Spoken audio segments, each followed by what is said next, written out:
Welcome, Lights Out family, to another episode of the Out There podcast. This is the 10th episode of our Out There podcast. With me, KK. We have Cici. Yeah, Cici here. Hello. We have Sonia. Hey. How's everybody? The year of the snake. Oh yeah. Sonia's favorite lah. The year of the Yes. snake. You got it.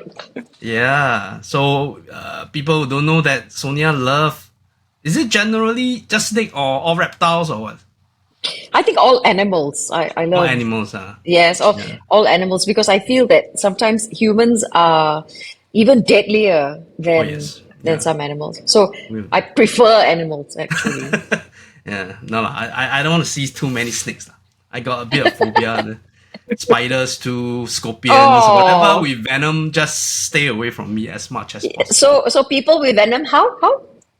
That one, I wish I could develop a kind of radar or detector, But slowly you will know, their venomous state will come into realization. Then by then maybe a bit too late already. That's another day for another story. So today we have like a bumper type of episode, a lot of things to cover. Oh yes. Yeah, over the month of January. So Sonia and Cici went to a lot of places, and I myself, me and Sonia, we went to another place as well. So we will cover that later with a special guest. So will be joining us in a while. So we'll start with the Parabex 6 in Desaru. I've lost all count. If you say it's 6, then it's 6. Yeah, six. Yeah, so this one I didn't participate because it was a bit too near to the Chinese New Year. Yeah. So yeah, the chi might be a bit too low if I come up fresh from it. Yeah. But that's just old folks thinking lah. But how was the trip? Your drive in, right, Sonia? I drove because so I've spoken about this before. When it comes to the planning of our tours, it's about managing more than just people. It's about managing budgets. It's about managing expectations and managing logistics as well. So for this particular one, it made sense for me to drive. But by goodness, even the driving up was an adventure, Gigi. Ooh. So what happened? During the night drive itself or the return trip or what? We drove up in the Saturday morning. Oh, yes, Saturday On a morning, yes, Saturday correct, yeah. morning. Yes. So, because when you drive in, you have to contend with the crowds, right, of Singaporeans that are driving in as well. So we were stuck for a little bit. Wow. Mhm. Yes, but my car has got a roof, like a cage, for you to place your bags and stuff. But I don't know whether you remember, but it was quite rainy in January. There was a lot of rain, wet Yes, weather. it was because of the monsoon. Yes, whatever but you- it's the tail end of the monsoon. Ah. So, I'm not a very tall person. So for me to put all that stuff up there, I cannot, right? So All right. somebody had to help me. Somebody had to help me. Okay, Ah. that's adventure number 1. Sonia too short, cannot reach. So tall people have to help. Yes. Then already put all the bags up top, and we had a ground sheet to cover all the bags. My bag is already weatherproof. I have a weatherproof bag, but not everybody has the kind of gear that I do. True, So we yeah. so we had a ground The sheet, canvas. to put on top, and then over it we put a net and secure everything down. Okay. Yeah. So thanks to my partner over here, he managed all of that for me. Okay. Okay. In Singapore lah. In Singapore, was- because Singapore side meet everybody already, then put everything, then off we go. nicely. Yeah. Okay. So of course it rained lah. Was it a drizzle or really a downpour? I was like downpour. Mount Actually, what happened to my Pulag. ground sheet? Yeah, it's torn, totally torn. I think the torn part is another thing. The other thing is the flapping of the bags The straps. The strap is floating all the way on the bonnet, the car roof. It's like making The roof lah. wow, irritating. So, It will it was sound quite like funny. raining, right? If it's like the No, I so think that one, if we drive up during night time, I think it will be a bit scary. I feel that something is on the roof, playing with all the roof. so the canvas torn. That means some people's luggage got wet lah. I suppose. Yeah. Little bit, Little bit, yeah. Okay, so that's part one. So driving up, it's a nice scenic drive. There are things to see. In fact, you were with us when we went to one of the climbs where there's this big, huge suspension bridge. I think it was when we went to Mawa that side. No, Oh. yeah, yes, you were with us because after that. It was that hiking trip. But anyway, so it was along that same road and we got to where we needed to go, checked in early, went and did our recce of the site. So it was a great site. It was big. So it's abandoned. It's not abandoned. resort. It's incomplete. Or incomplete resort. Incomplete and then abandoned, Yeah. So when we talk about resort, that means there's like multiple wings and then like It's quite other huge. kind of, it's a huge place. It was slated to be a residential wing, and then they also had the resort or hotel wing to it. So I think there were at least 3 different sections to this massive structure. Foundations were all done. Some parts of it were about 4 floors. So there was a lot of ground to cover for this one. Okay. So But we did see a lot of baby beds that already decomposed, died. ayo, bats Baby beds. on the ground. It's a baby, Ayo. small one. Okay. And this is like the darker part of the ground, or was it like scattered all over the place? Some of the room only, right, Sonia? Yes. So you see, the thing is, when we go for these Parabex tours, the daytime recce is for us to recognize the potential dangers All right. in broad daylight so that we can see clearly with the available light. But of course, because Cici and I are into flora and fauna as well, we're going to notice everything. So from the bats to the baby bats that are on the ground, and even an active, huge hive of bees.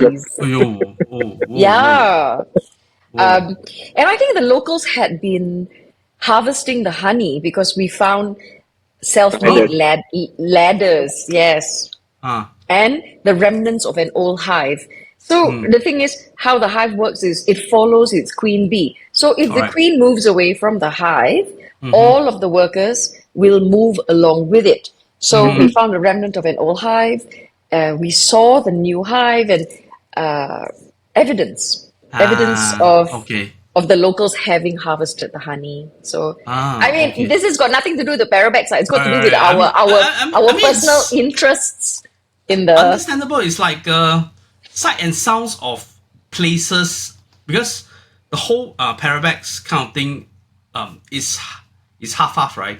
The urban exploration and also the paranormal investigation. Yes. So a lot of times we skew more towards the urban exploration part, which also might encompass things like about a bit of nature. Yes. Yeah. Yes, So and if you're with us, then for sure we are going to point these things out. It's like, hey guys, look at this forest gecko, or look at this, stingless bees, or whatever, because it's part of the environment that you're in. So we also want you to be aware of the danger of the bees, because if you were to go too close to the hive and they become defensive, you can get stung. So identifying the dangers during the daytime, that is a potential danger if you were to disturb the hive. Okay. Yes. So that means local people actually go into this place to do honey Honey harvest. harvesting. Yes. Yes. Okay, interesting. Yeah. So So, that I just want to be able to share that it's not always about the paranormal yeah, yeah, or the urbex. it's We come across so many interesting things while correct. we're out there. Yeah, which sometimes you won't be able to see in Singapore. That's for sure. I Right. can guarantee. Yeah, a lot of things you see in our neighboring countries are really sometimes a bit more dated to yesteryears. Sometimes just a bit different way of doing things from the other side of the world. Yeah. So And of course, when it came to like the dead baby bats, you know who had to pick it up, right? Who had to pick it up? yeah, souvenir lah, souvenir.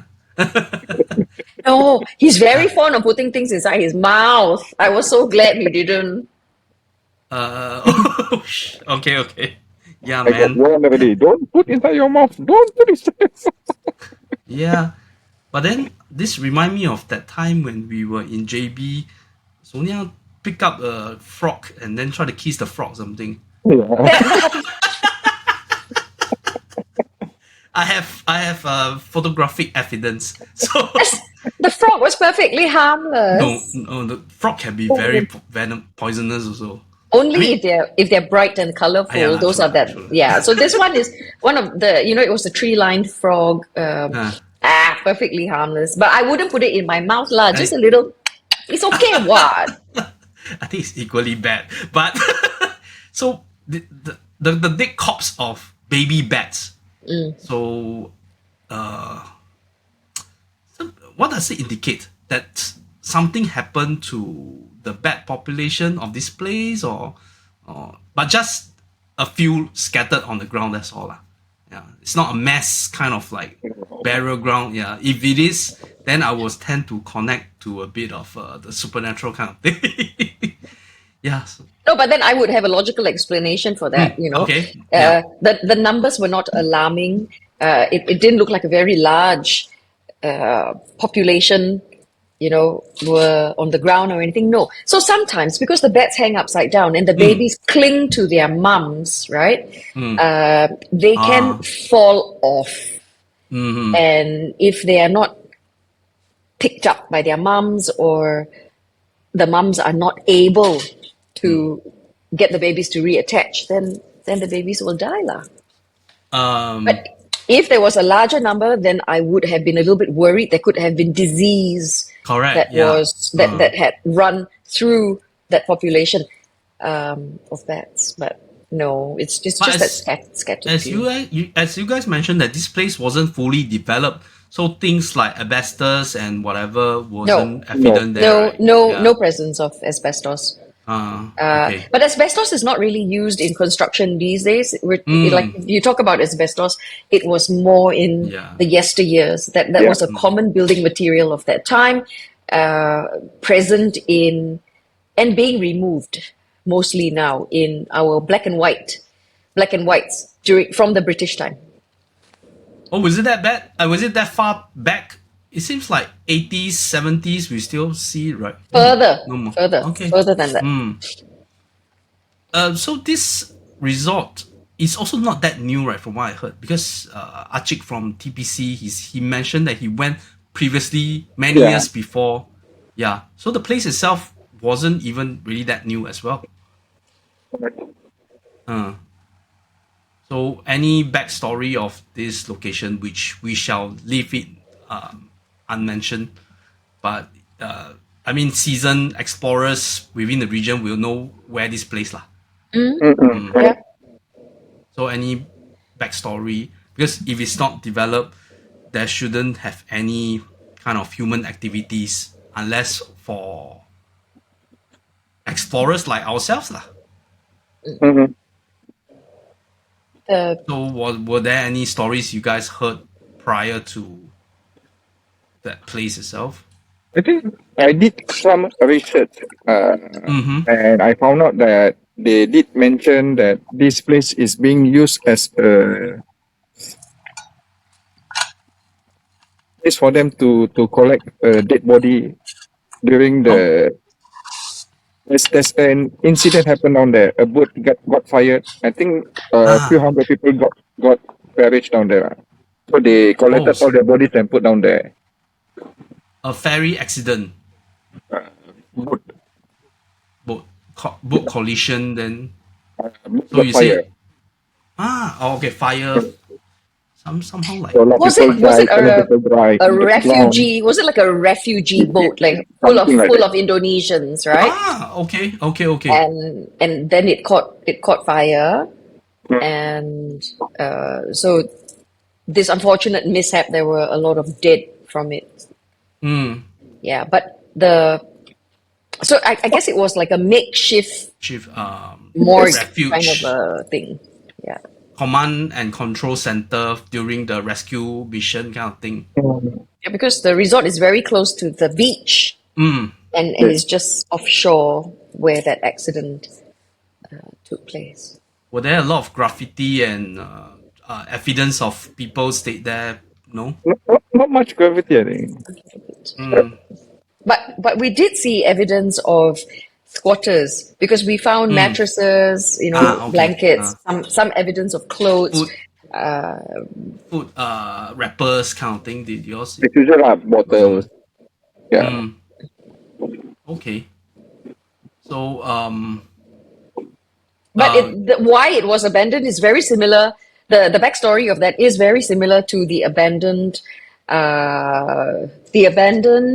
housing development that we saw in KL. yes. Same thing. Same thing. They promised They were hit by the financial crisis. financial crisis. Yes, and they just couldn't complete. But progress of that building was quite far along because you can see they've started making tracks for the electrical, the partition walls, the concrete partition walls and the brick walls were already all up. So, and then there's a little bit of talk about redeveloping it or continuing to redevelop it, but based on nothing. Yes, it's quite a waste because it had come quite far along. Was it near any? Because we are talking about Desaru, right? There should be quite a few more notable kind of resorts around that area. Is it near these resorts or it's like a bit further away? Or further in? I think further in. right in the middle of the forest. Okay. Yeah. So it was not guarded or anything, the place, or totally. Are we going to make it so easy for everybody to go, is it? No, I'm just curious. I'm just curious, that's all. I mean, even the when we talk about Desaru, I think people will roughly, seasoned as urbex people will already roughly know where we're talking about. So, yeah. So, any okay, without giving too much away lah. Yeah. So when it came to this Parabex, there were several places that we visit because again we've been there daytime. We've already identified during the day which sections we want to further explore and investigate at night. Now we had also noticed that perhaps the local law enforcement or maybe even the army have probably used the place for some training. Urban kind of warfare kind of thing. Yes, we have those facilities in Singapore as well. And what made us notice that is the Nerf gun darts stuff. Is it not Nerf gun lah? Similar. But that one is being done by some community that doing some kind of warfare on their own. Those like are those for kind of games. Yes. Okay. But why I said army or some sort of law enforcement could have been using the place as a training ground is on one of the walls you could see they had written some stuff out, Their ranking, their points, everything like that. Oh, is it? Yeah, stuff like that. I could be wrong. It could just be the teams of the people that go in and play these kinds of war games or something, but there was evidence of that. So it's not entirely disused. But I cannot take. We just have to refer to our own Singapore type of military practices. if this is a military zone, It would they have been will like cordoned off or something. you It's will not. have warning sign and all this, you know. So I don't think that proper authority will just go in there for exercise without, But warning. they do some training inside. Oh, okay. Yeah. But they don't want people lah. They don't let people to go Because in. I mean, oh we're not supposed to be there anyway. okay. But yeah, true. But it even sounds to me like this is like it's free for all, you know what I mean? It still sounds like Yeah. You know, most things in Malaysia are mm, what? Yeah. yeah. I'm so scared to say too much. I know, okay, And okay. at the Yeah. same time, I don't want to give you too little. You know what I mean? It's like I Yes. want to be able to share this with you because you know the nature of our Parabex tours. Oh, definitely, yeah. I mean, Yeah. yeah. So how much is too much and then how little is too little? Mm, So okay. so So, anyway, as I was saying earlier, we go in to identify where it is that we want to focus on, the areas that we wish to focus on when it comes to the night investigation.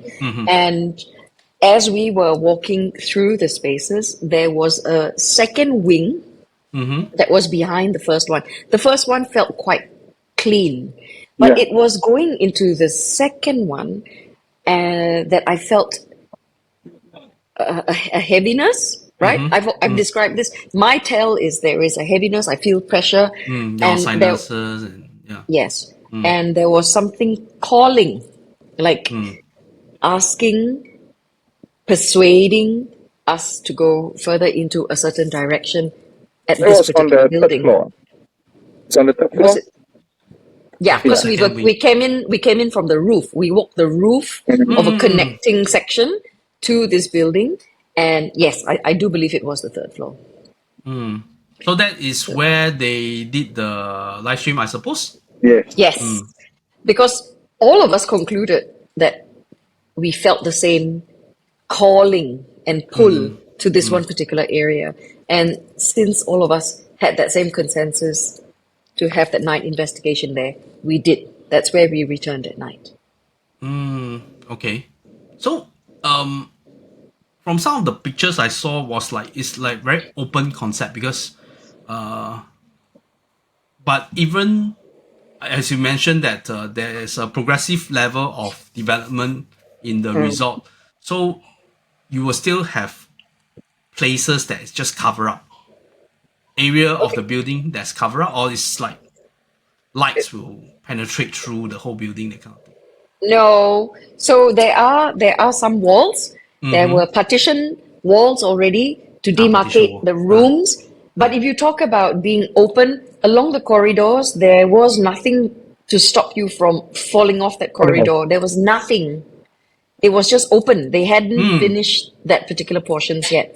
So the corridors were open to the edges and out. That means if you fall, there's I think nothing. during the daytime also we walk near to the wall because the wind is blowing quite strong down there.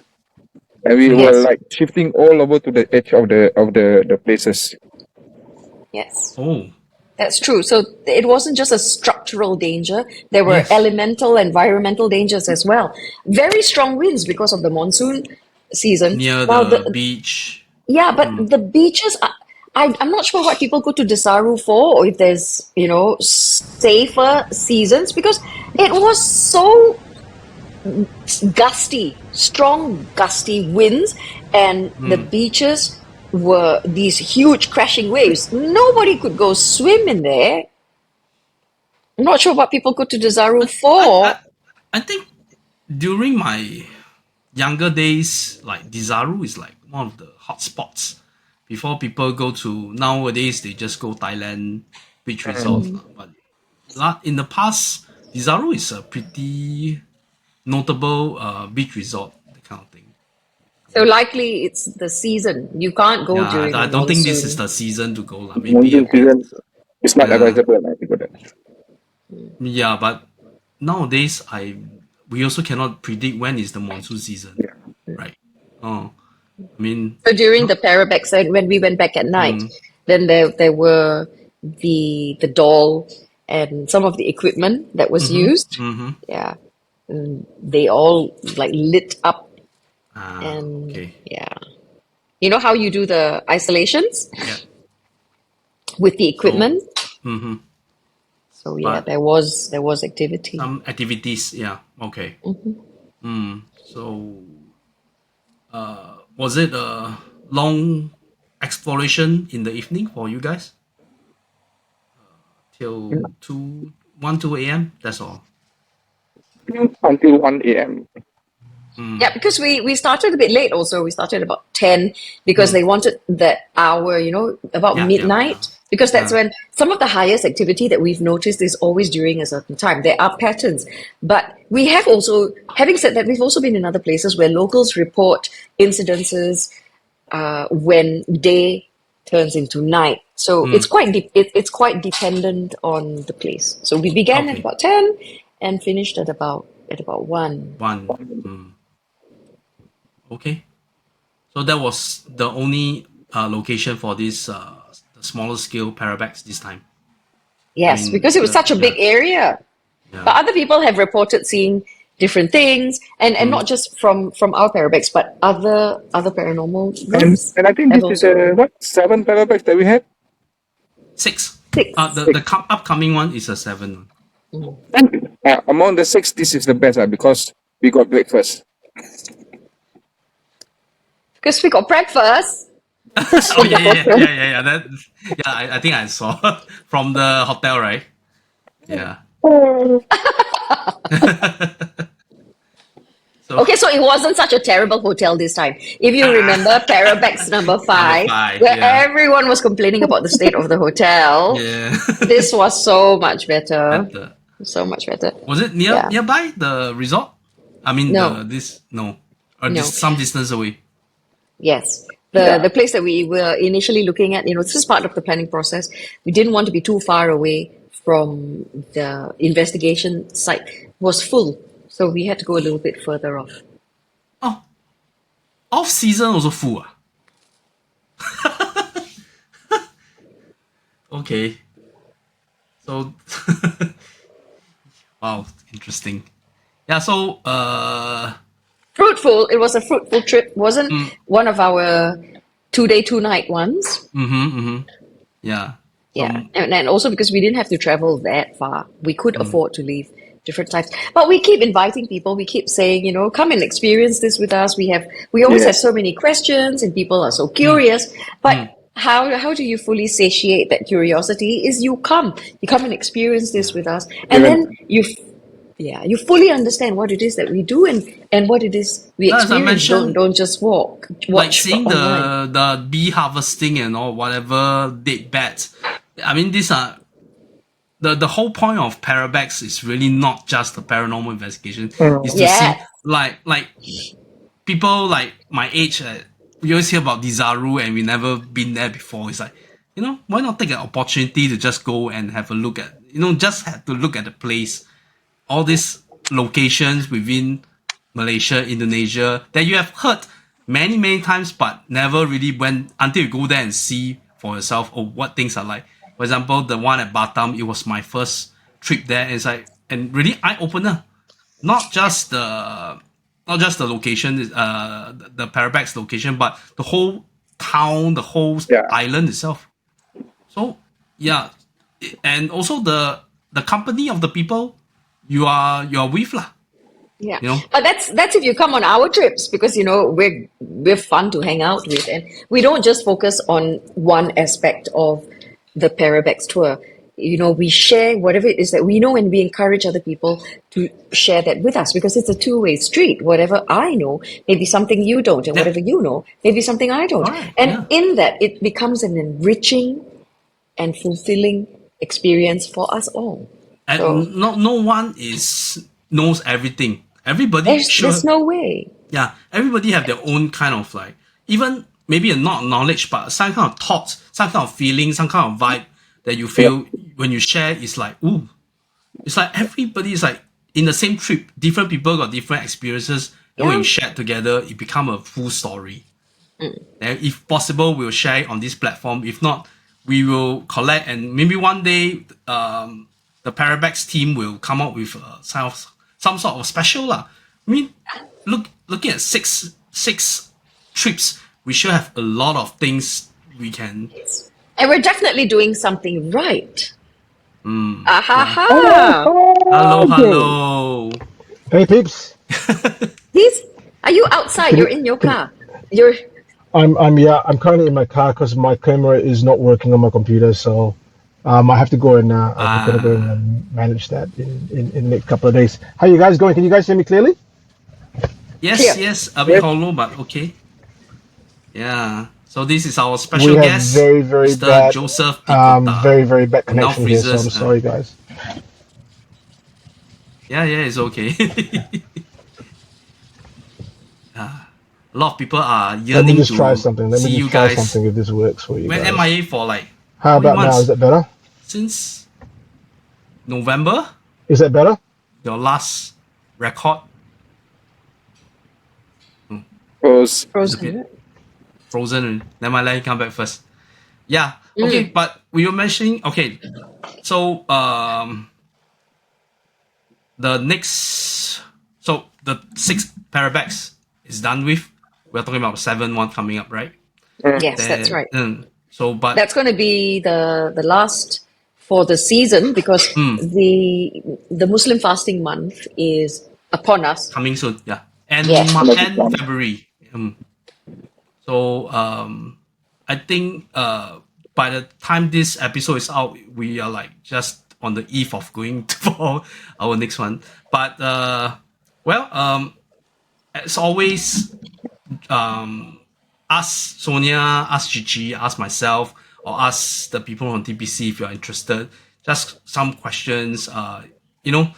Maybe you can't make it this time. It's like for myself, I have been asking people who have been interested to whether you want to join us. Yeah. So feel free to join lah. That's the bottom line. The next Yes. one. We have a Yeah. regular pool of people Yeah. that that sometimes inquire. Usually, it's because of work or the other appointments and stuff. Yeah. We understand that, but these are the very same people that have come on our walks, that have come on our paranormal walks, and wish to explore with us beyond our shores. So. It's open to anybody that's curious about it. It's not necessarily just about the paranormal. It is if you're interested in exploring as well. And we're happy to answer questions about it and talk about it. Is he back? Sounds like it. The screen is dark. Let's wait. Because the next part of our episode, we're talking about a trip that Cici and Sonia went to during the Chinese New Year. So maybe We could talk about that later. And since Joe is here, we can do the Bau section first, the cave section. Sure. But I think Joe will be interested with what you guys experience because because special guests. Because this place y'all go to is also very interesting. A lot of background history, which, is like something because in terms of paranormal or supernatural investigation, you will want to go to places with a lot of history. Especially Yeah. dark history. Yeah. So Joe is not here. Maybe we just. Oh, he's back. Oh, thank God I'm back. I've gone back to the room again, nearer to the Wi-Fi. Wi-Fi. So sorry, guys. Yeah, seriously, how would you expect the Perth internet connection to sustain your 5K recording, 4K recording? No, bro. You see what happens? I went to the garage thinking that I could get better reception there. No, there's better reception in That's my for room sure. via Wi-Fi. So it's nuts, man. It's nuts. So I just have this on a tripod on my phone. So yeah. What have you guys been talking about? Yeah, we started the episode. We're talking about our usual the Parabex or paranormal exploration with nice. with our association with TPC. So the last month they went to Desaru in Johor. Yeah, Yeah, in Malaysia. yeah. So I see.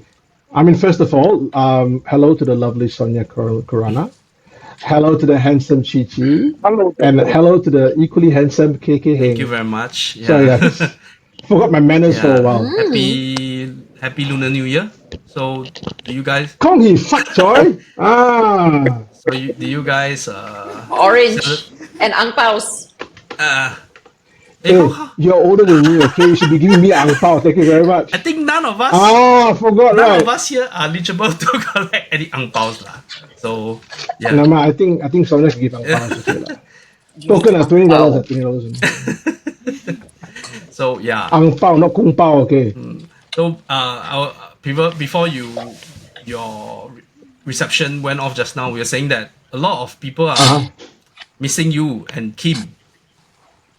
So you guys have went on hiatus. We are we have been for a little while. I think it started with Kim's and Shaz's wedding, and they've already announced it. So I think we can at least acknowledge it. A few of us went, and we kind of went. We had a good time, and now we're back. I've started work again, and so Kim started work again, and now that Shaz is living with him, so I think they're just reorganizing the house. So it's a little bit difficult, but we've got content ready, and we are going to be recording very shortly. So I'm certain in February there'll be an episode, the first episode of the year out. All right.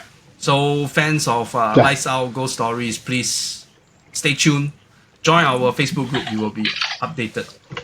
Yeah. So 100%. See, I come down here, so Sonia just leaves straight away. No, I needed to go get a pen. Why did you get pen for? Because I'm taking notes of certain things. Oh, okay. As long as you're not like marking our test papers and stuff. No, I'm oral. This is oral. I'm taking all the notes. Minus marks here, minus marks there. Whoa. She want to note down how many times you call her Machit.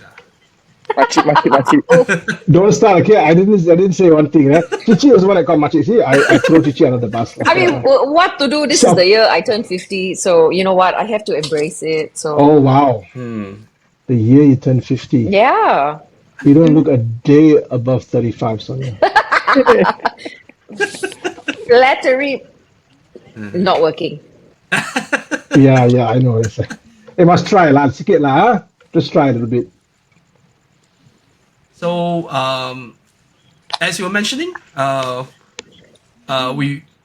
Kim and Shaz had their blissful wedding, spectacular wedding, which few of us here have the honor to join, to participate. Yeah. So, sorry. First, a big congratulations to them. Yes, congratulations. Yeah. So, yeah, they are our Lights Out family. So, we want to share the love.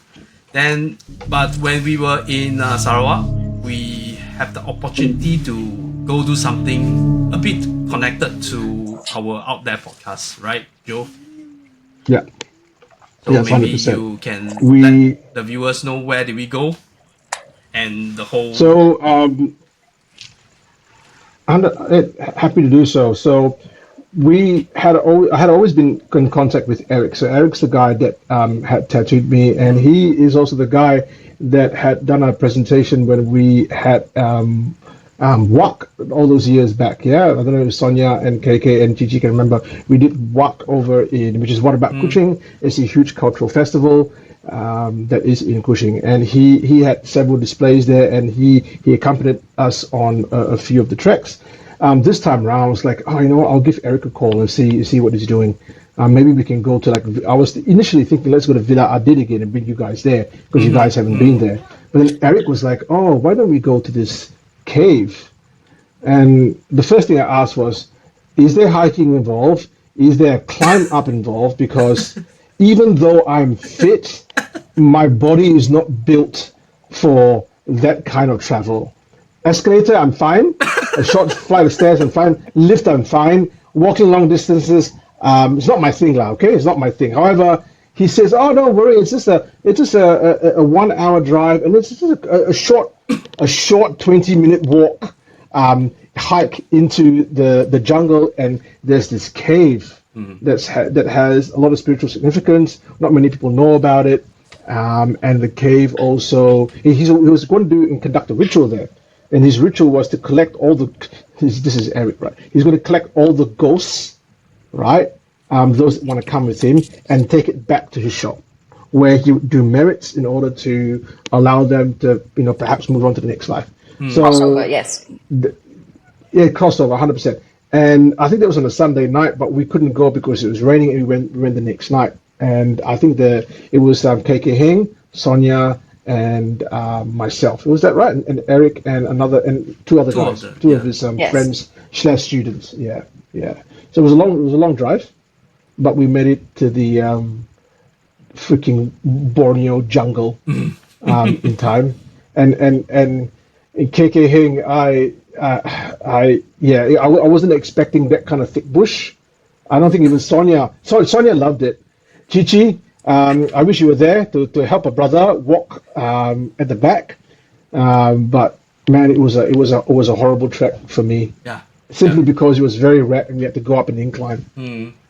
So it's a gradual slope, but the whole slope is pebbles and rocks and from our Freaking slippery rocks. yeah our experience of climbing this kind of slope, if it's rocks, then jialat lah, difficult lah.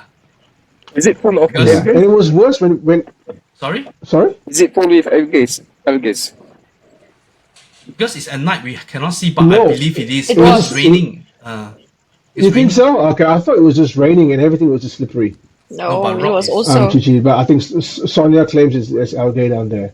But don't worry, that wasn't the start. The start was we went through this bloody Pond. undergrowth of like ferns and everything, and then we ended up in this area where it was just completely waterlogged. So there's a pond and a small little, I want to say a creek like a overflowing creek. And Sonia and I wanted to go and find a way around it, and there was no way. We just had to go through that freaking. I was afraid of leeches, snakes, and crocodiles. That was what I was worried about. Whereas Snakes. Eric and his friends, slippers. Oh yes, They walking in the slippers. They didn't give a were- shit. They just walking in there were slippers. slippers and shorts. The rest of us, we were Yeah. all geared up with our just short of hiking stick. That's all lah. But otherwise, it's like Yeah. KK Heng had his kind of like his, what do you call it? The like headlamp, torchlight. Sonia had hiking stuff. I had jeans and I had hiking shoes. Eric looked like he was going to go downstairs for a plate of char kway teow. yes. That was how he was dressed. That was how he is 100% how he was dressed. I mean, am I lying, Sonia? KK? no, no. Yeah. exactly. Chichi, Yeah. he was dressed to go and get some char kway teow. Yes. And it's just like, I mean, if he's dressed like that, it can't be that bad. Oh man, it was half an hour of struggle, bro. It was half an hour through this leech-infested, crocodile-filled, bloody snake-infested pond. That's what we went through. Yeah. And but in the end, we reached up the slope. We came to this cave itself. So bad. Um, Yes. maybe Sonia, you want to tell the viewers some history of this cave? Oh, Yeah. so it's got a bit of a history in the sense that there were illegal miners, and they were digging for gold, and sometimes these very ill-constructed tunnels would cave in on them, and the bodies cannot be dug out. So a lot of times their energy, their souls are still stuck in there. It's an untimely death. So one of the reasons that rituals were being performed in there by Eric is to help these souls cross over. And that's why we went, to watch him perform ththese rituals and to feel the vibes of the place, to witness it for ourselves. So that's why we went. Yeah. we stayed there for about an hour or so, and to really fully immerse in the the surrounding of the cave. I mean, it's filled with dripping water and all the sound and the sight of the place. But I mean, you guys can feel the vibe. You definitely feel something is. For me myself, I'm just sitting there. I can start to see faces on these walls, shadows. I mean, it looks like could be my mind playing a trick on me, but that's what I saw lah. Paradolia. It was a perhaps? huge cave, though, bro. It was a big cave, right? Very large structure. But It was at least three I did not stories tall. I did not feel anything negative in there. But that's also Yes, no. because Yeah. because the space is filled with crystals. There are veins and veins of crystals in the cave walls. And because of the vibrational properties of crystal, I felt it was very bright and light. There was very little dark energy about the place. I mean, that's my personal feel and my personal takeaway. And I had gone into one of the tunnels. Yeah. There's a I tunnel? was behind you, all right? I was looking. Sorry, there's a tunnel? Yes. Yeah. Yeah, So I okay. found one of the larger tunnels, and Uh. I didn't go all the way in. I just went in a little bit to have a closer look because you know how it goes horizontal and then it goes vertical. So I went in a little bit before it went vertical because I also wanted to see how truly dangerous are these conditions, and I didn't go beyond where I couldn't stand anymore. So. She went in far enough, let's just say that, okay? She went in far enough that I said, Sonia, better come back. And then my heart's going because she goes, oh, look, there's this big lobang that goes all the way down. I can't see the bottom. Sonia, please come back. Please come back. Oh. You cannot say things like that in front of my partner, you know. I think Cici, Cici is this familiar? Yeah. I think This is very familiar to Cici, 100%. I can see him smiling. Smiling means he knows exactly what I went through.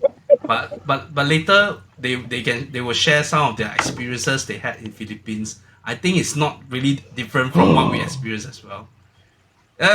Oh, really? But anyway, you're talking about tunnels, right? Before we go into the cave itself, we can see small tunnel that is like vertically down kind of tunnel, right? It's Yes.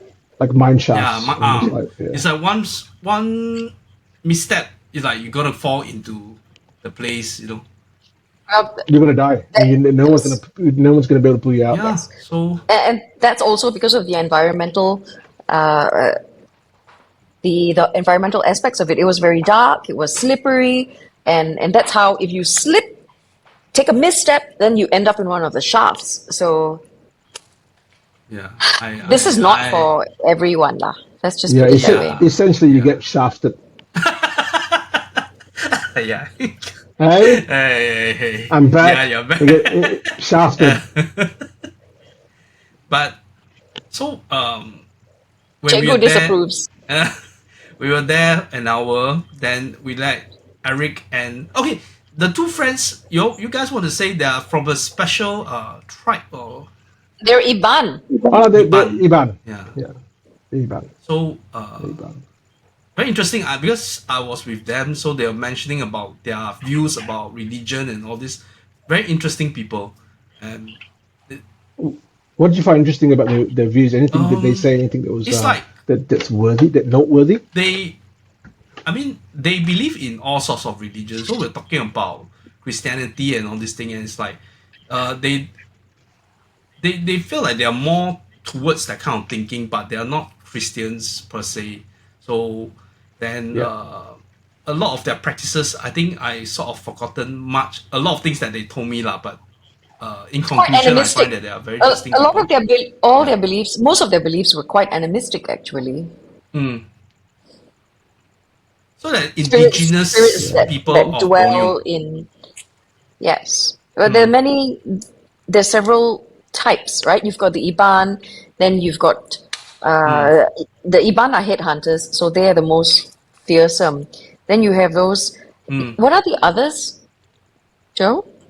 You got the Orang Ulu, you got the Karasan. Yes, Karasan Karasan. is more the Sabah side. Then Then you have the if I'm not wrong, the Panan there as well. Then you have the Bidayu, which part of The my Bidayu, yeah. ancestry comes from in Sarawak. mm. So the Bidayu were more of the land-based Dayaks. So they were all headhunters, whereas the Ibans were more of Mountaineers. the river and seafaring Okay. river and seafaring. Yeah, so they were really good on the river, and I think they just fought with one another, killed one another, intermarried with one another, took one Yeah. another's heads.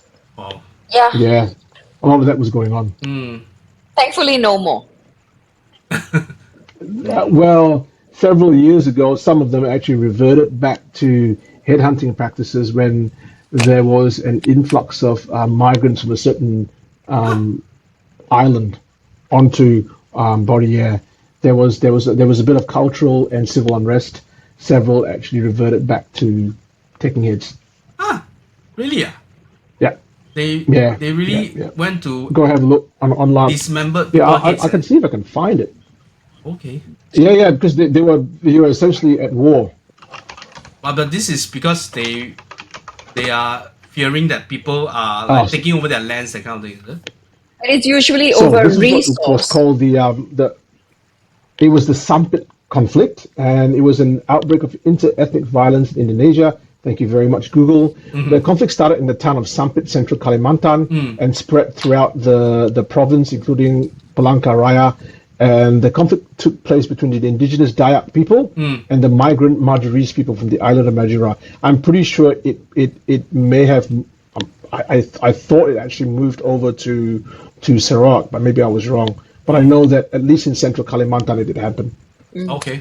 They reverted back. What year was this? This was actually in 2001. Oh, not too long back. Yeah. About 20 odd Yeah. years. About Yeah. 20 odd years ago. Yeah, the Dayak just went, you know what? Fuck this. We're going back to our traditional practices, and they took hits. They reverted back to cannibalism, which often involves cutting the hearts out and eating it. My Because goodness. there's a very strong belief that when you ingest the heart of an enemy, you invest Correct, their correct, spirit, yeah, and yeah, you yeah, also yeah. take their They take over their soul. take their courage as well, right? Yeah. Yeah. Ooh. Lucky. Yum. We didn't encounter the. But as you say, it's Kalimantan. So. Yeah. Yeah. So on the island of So, Borneo, you've got.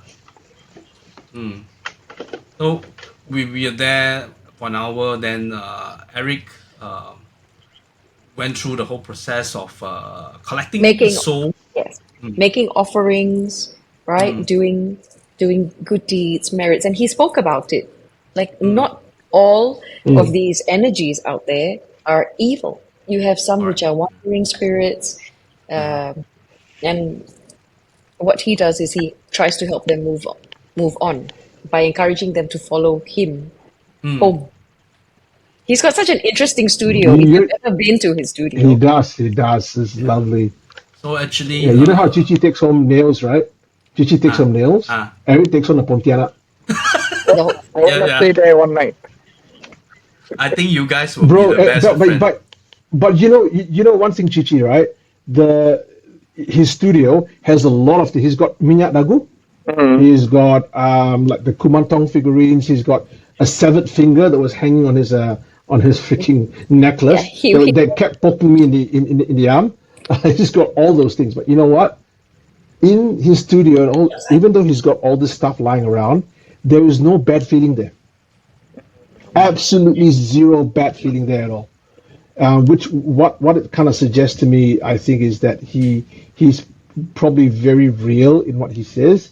That he's not there to take these spirits and to use them for nefarious purposes. He's actually there to help them move on. And he's as I've said this before, he's that kind of guy that it's very hard to be around because the Pontianak will appear in front of him. He'll be going, "Don't worry, you just come with me, lah. I will help you. I will pray for you and I'll do merit for you. That's okay. You don't have to worry. Just come with me." He He is so calm. How to make friends with people like that? He's very has- soft-spoken. Yeah. And he has a lot of stories that he could share. So if we have like Joe, if ever managed to stay in Kuching for like maybe a week and to collect all of Eric's story, I think you can come out with a book. It's amazing. It's a really amazing, a wealth of Quite a knowledge bit. about. I mean, a lot of idea because he come in contact with this kind of the good deeds that he's been collecting, the good karma that he's collecting. So a lot of Yes. impression he had. He didn't talk about ghosts in a very it's always very positive way. Even Pontianak that he mentioned to Yeah, us, yeah. he said that we have misunderstood the intention of the Pontianak for the longest time, that kind of thing. So it's even like for that half an hour in the car, you like hear a lot of very interesting concept that Eric managed to tell us. Yeah. Which is why I think that Chichi would Yeah. be very happy to spend So, time so with what's the Eric. misconception of Pontianak? Pontianak. What Because for him? from what he's just said that they are normal female ghosts lah. Not that they are vengeful or they are out to um, from what our concept of seeing in movies, in TV series. Long teeth, Uh, go, hisap darah, suck blood, nothing like that. It's just they're just spirits. They do dress. They have long black hair as well. They have the white clothes, but they're not the type where they said she's sitting on top of the banana tree and she's out to get people. No, they're just lost wandering souls. Sometimes they can be a little bit fierce because they Misunderstood. are maybe they're in a state of anger or fear. But he says it's not like what you would see in Pontianak Sundal Malam or all those shows. It's not like that, he was saying. But But he says that's there's two all. types that he's seen. That's a Yeah, stereotype. Yeah. 100%. That's what he was saying. Yeah. Yeah, and I think there's only two colors that he's seen: the white dress and the red, The if red. I'm not Yeah. wrong. Which is synonymous lah. The red always symbolize like want to take revenge. That kind of thing. Red's an Yeah. angry Yeah. color. So Yeah. So yeah, but I think the way they appear to us is influenced by cultural affection as well. Like definitely. Yeah. how we picture them, they will manifest as that. So what we see in the movies, what we see in pictures, all of this, like the social aspects of it have been heavily tainted Correct. by the need for entertainment to hype up horror stories and stuff. I mean, that's how I personally feel about it. And I share Eric's view that many times these entities are misunderstood. Like people lah. We can be very Yeah, misunderstood. I- actually. 100%. But No, but for me, No, I like, put my hand up simply because. Sorry, keep going. Chichi? yeah, for me, Chichi? it's like kind of confusing for me because Hmm. Pontianak, they are there to revenge because they are being Right. killed, they're being murdered, they're being. Correct. Yeah. But you to tell me that they are peaceful kind of entities. No, I don't think think the not word all. is peaceful lah. Not the word is not peaceful. Is just they- like you would have evil people, you would have evil demonic Yeah, but if entities. you say that And then there's a good entity which should have been crossed over to the other side, one. I think sometimes you're stuck for various reasons. Why they are stuck in the yeah, world? that's why for Eric it's like he needs to bring them to the other side, that kind of thing. Yeah. If So you're sometimes- wrong, So I don't know if he's saying that they are good entities. So I think he's saying that there are this class of entities that he's seen that most closely aligns to this idea of the Pontianak, and that in I think he counts from the Buddhist perspective where when an entity is engaging in acts that are not good, it's not necessarily evil. It's just that they're acting out of anger, out of fear, out of all those things. So I think there's a subset of entities that are like that. But he also says there are another subset of entities that are also they're less garang. So you know what I mean? They're not going up there to hurt. They maybe just like they float around, they disturb here, they disturb there, but not necessarily out to harm someone. That's his conception of it, lah.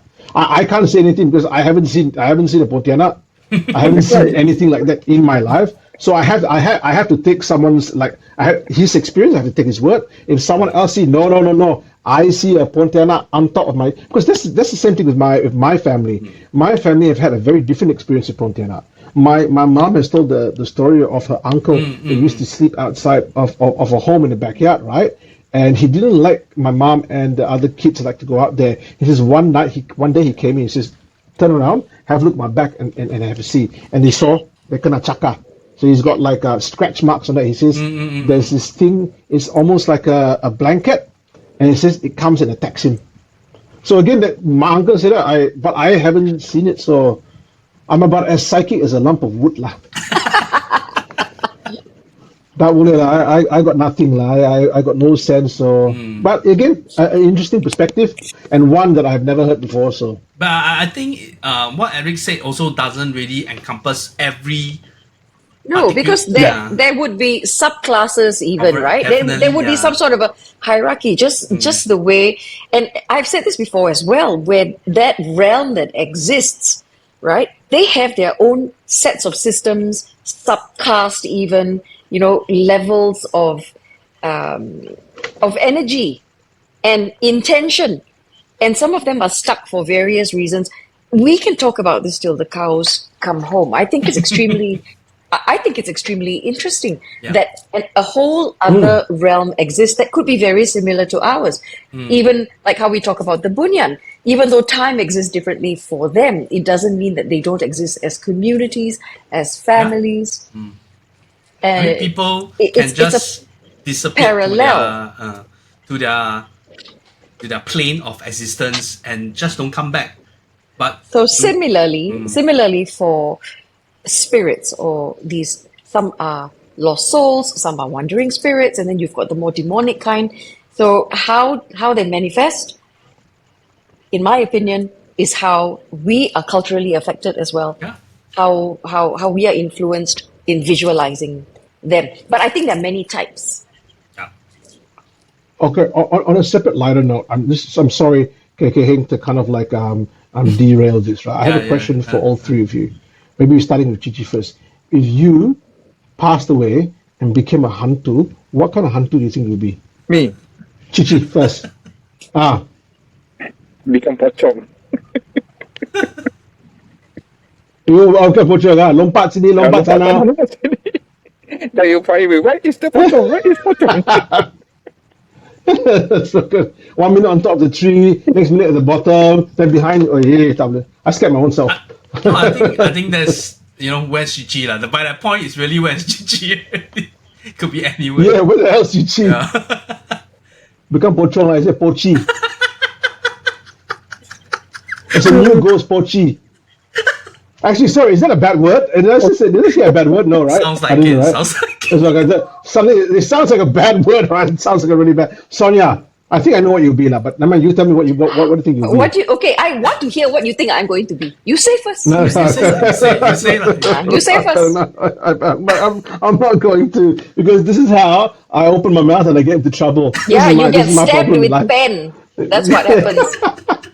Who needs a bloody knife? Okay. Actually, So I've what will you do, I've never Sonia? really thought about it. If I came back, how I would come back as. I'm asking you to think now. sorry, Joe. Yes. Frozen. No, I'm asking. I'm asking her to think now. What would she be? Which entity she wants First to thing that comes to mind. Yeah. Nothing comes to mind. But I want to hear what you boys have to say. How do you all think I'm coming back? I think you definitely will not stay in the urban kind of setting. You will be with the forest, with the nature, that kind of thing. Like a forest spirit. More with water. You always say that you are very attracted to big body of water. So you might be like a water ghost, that kind of thing. Yeah, she'll stand in the middle of the lake. Masuk dalam. Mari sini. For those who don't understand, masuk dalam is come Come in, in. come into the water, come masuk dalam sungai. Cici, what do But you think? Sonia,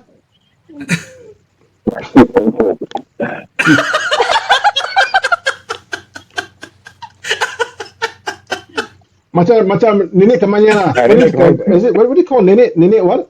Yeah. Nenek kembayan.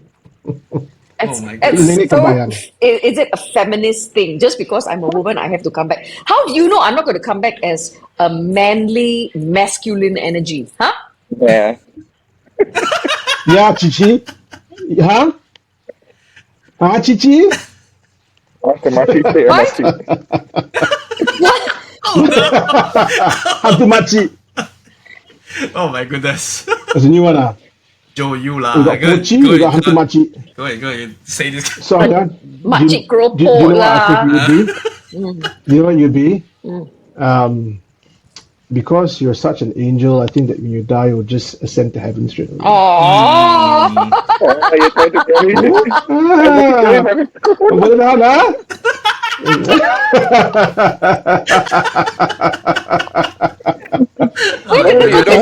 Absolutely. My name's getting longer. Yes. Okay. Suddenly I got was going to props. say two things.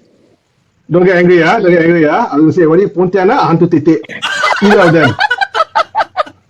Either of them. How about You see, this is why I remember I didn't want to offer this. You forced me to go and say what hantu you'll be. And then I say you're like bidadari, like an angel. Then Cici look at me like he don't believe. KK look at me like he don't believe. So now I have to say something. I have to say something a little bit controversial. Oh my goodness. Well, you see, for me to come back as all those, I would need some sort of reason, right? To be so upset and so angry that I cannot cross over, that I have to hang on to these negative feelings and then come back as those and seek some form of revenge or want to torture humans and all. I mean, it's like, why? What reason could you guys possibly think that I want to come back as those? Oh, we could think of thousands and one reasons. Yeah, quite a few now. But let's not say it here. Yeah, Let's not say it here. lah.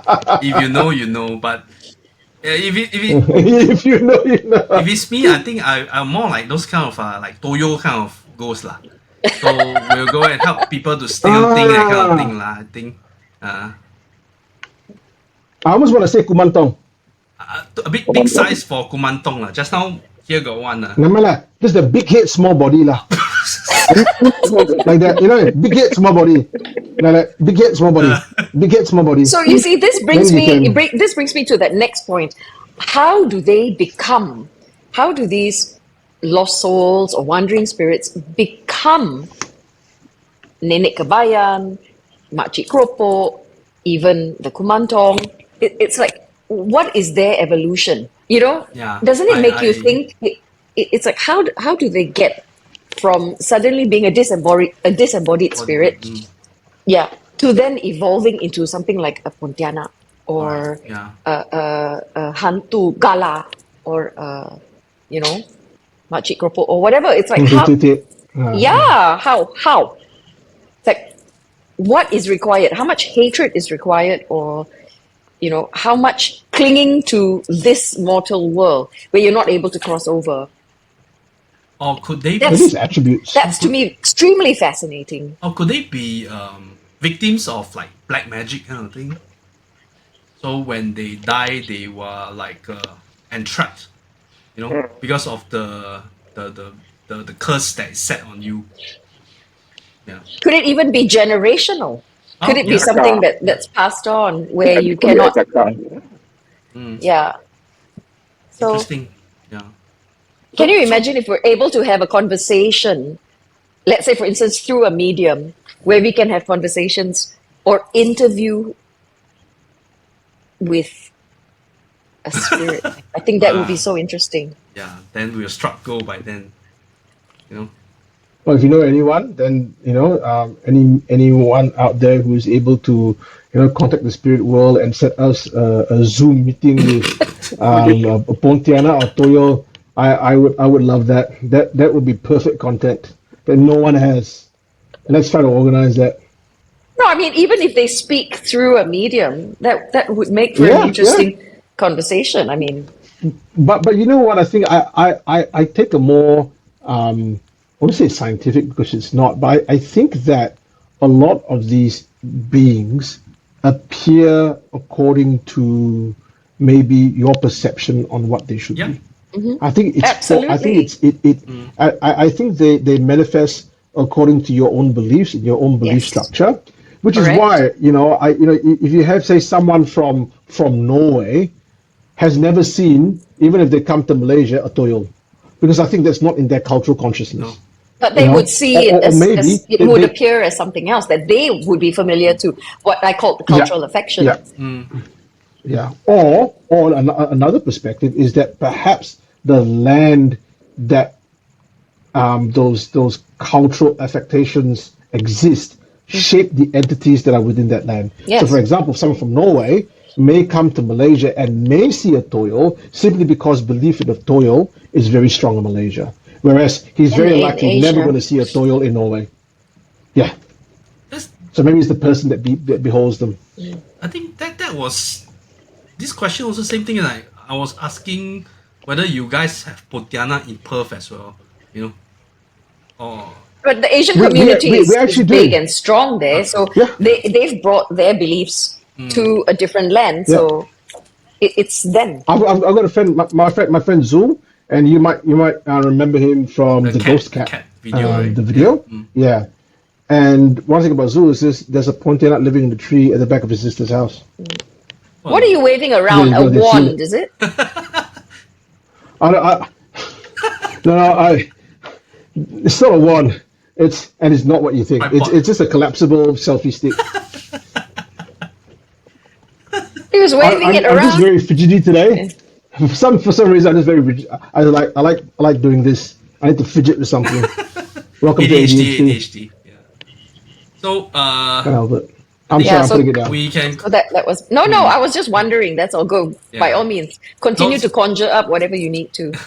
so that so the cave expedition that we went at Bau Sarawak is for personally for me it's like the first time I actually went to these kind of caves, and I was a bit jittery lah because I don't know about the terrain, so I didn't know that there was multiple tunnels within the cave itself. Thank goodness I didn't even want to know all these tunnels. But yeah, it's an interesting kind of expedition that we went to, and it's quite calming kind of thing.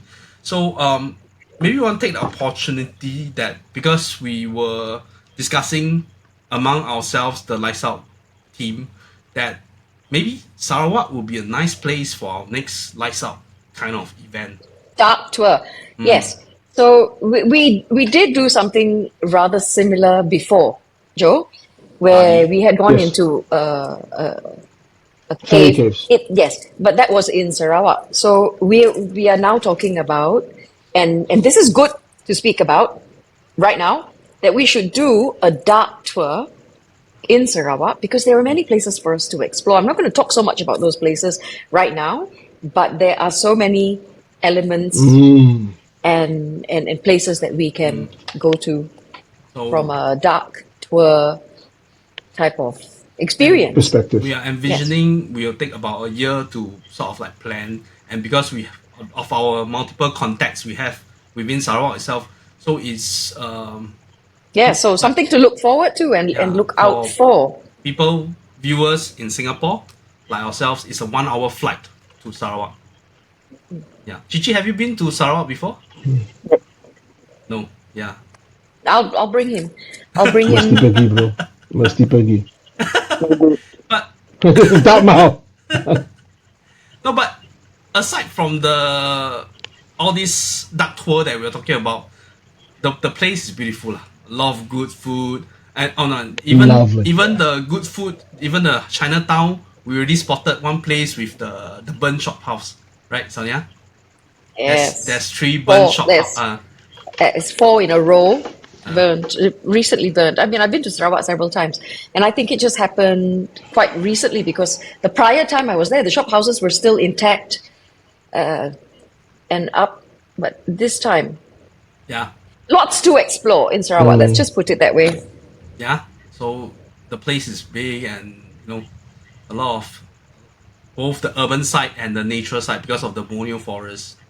Yes. So we And you are get to try some foods that you would not have any exposure to. Food that is so unique to Sarawak. correct. Rice wine, traditional Dayak fare. So Yeah. if you missed our Bali tour, which a lot of you have, please do not miss the Sarawak tour that we hope to have sorted out sometime next year. Yeah. So from this point onward, we will be planning, and so um, if you guys have more inquiries, we are Yes. here to Or yeah. indicate interest. Go ahead and indicate interest already. Yeah. So yeah, it's something to look forward to lah. And yeah. So that's our little adventure in Sarawak, which is fantastic. A lot too much alcohol lah, I think. Joe. Oh yeah, I got very drunk together with Alvin. Yeah, Alvin de Cruz. Alvin and I were stumbling around the streets. Unfortunately, we were quite inebriated. But it's medicinal, so it's okay. It's medicinal. Medicine. Tuak is medicinal. Why Cici look at me like that, Cici? It is matcha medicine, bro. It's medicine. It goes inside, it cleans out, and then keluar. And you might as well drink hand sanitizer then. I don't know what you're talking about, Sonia. You see, this is why you'll become a Pontianak. This is exactly why. No, but the 100% why. whole plot thing is also very interesting because the whole story is like we went for a drink. So when I'm looking through the menu, then there was because the day before we had and it's a small bottle. See? So I look at the price. Oh, 3 small bottle for like 6 of us. Okay lah, 3 bottle lah. Then the bottle is like that. Jeez, Like- one of those huge. 1 liter bottle. Then it's like, oh my goodness. Yeah, I think we finished about 5 or 6 of those Yeah, bottles. we ordered but more. over for a few people. Yeah. I was very very inebriated, and I got hit on too as well By a man. By a man. by a freaking man. But thank goodness. See, He was in love with your facial hair. Yeah. But that's Who isn't, Sonia? Who isn't? But that's adventures lah. Once again, whatever little adventure that we went to is, I gotta emphasize a lot of strange people, strange ongoings, not just the paranormal side. Speaking of paranormal Very side, much so. Sonia and Cici, recently you guys went to another neighboring country, right? But the sole purpose was for a climb? No, that was not the sole purpose. So the climb is secondary.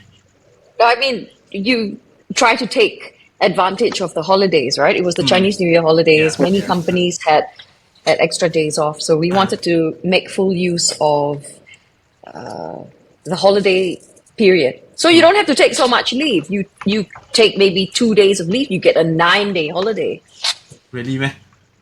For some for some companies, Oh yeah, yes. yeah. Because this year the Chinese New Year start on the Wednesday, so usually people already stop work on the Monday, I suppose.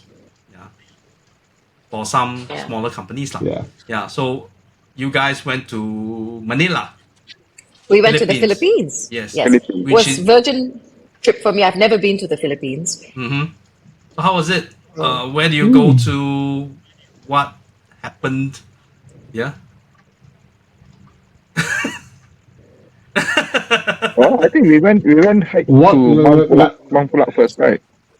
Mount Pulag. That's the first in all the mountains. I think that I went at the first orientation that they included Ah, spiritual Oh. kind of thing. okay. Yeah. The orientation is quite nice, Mm.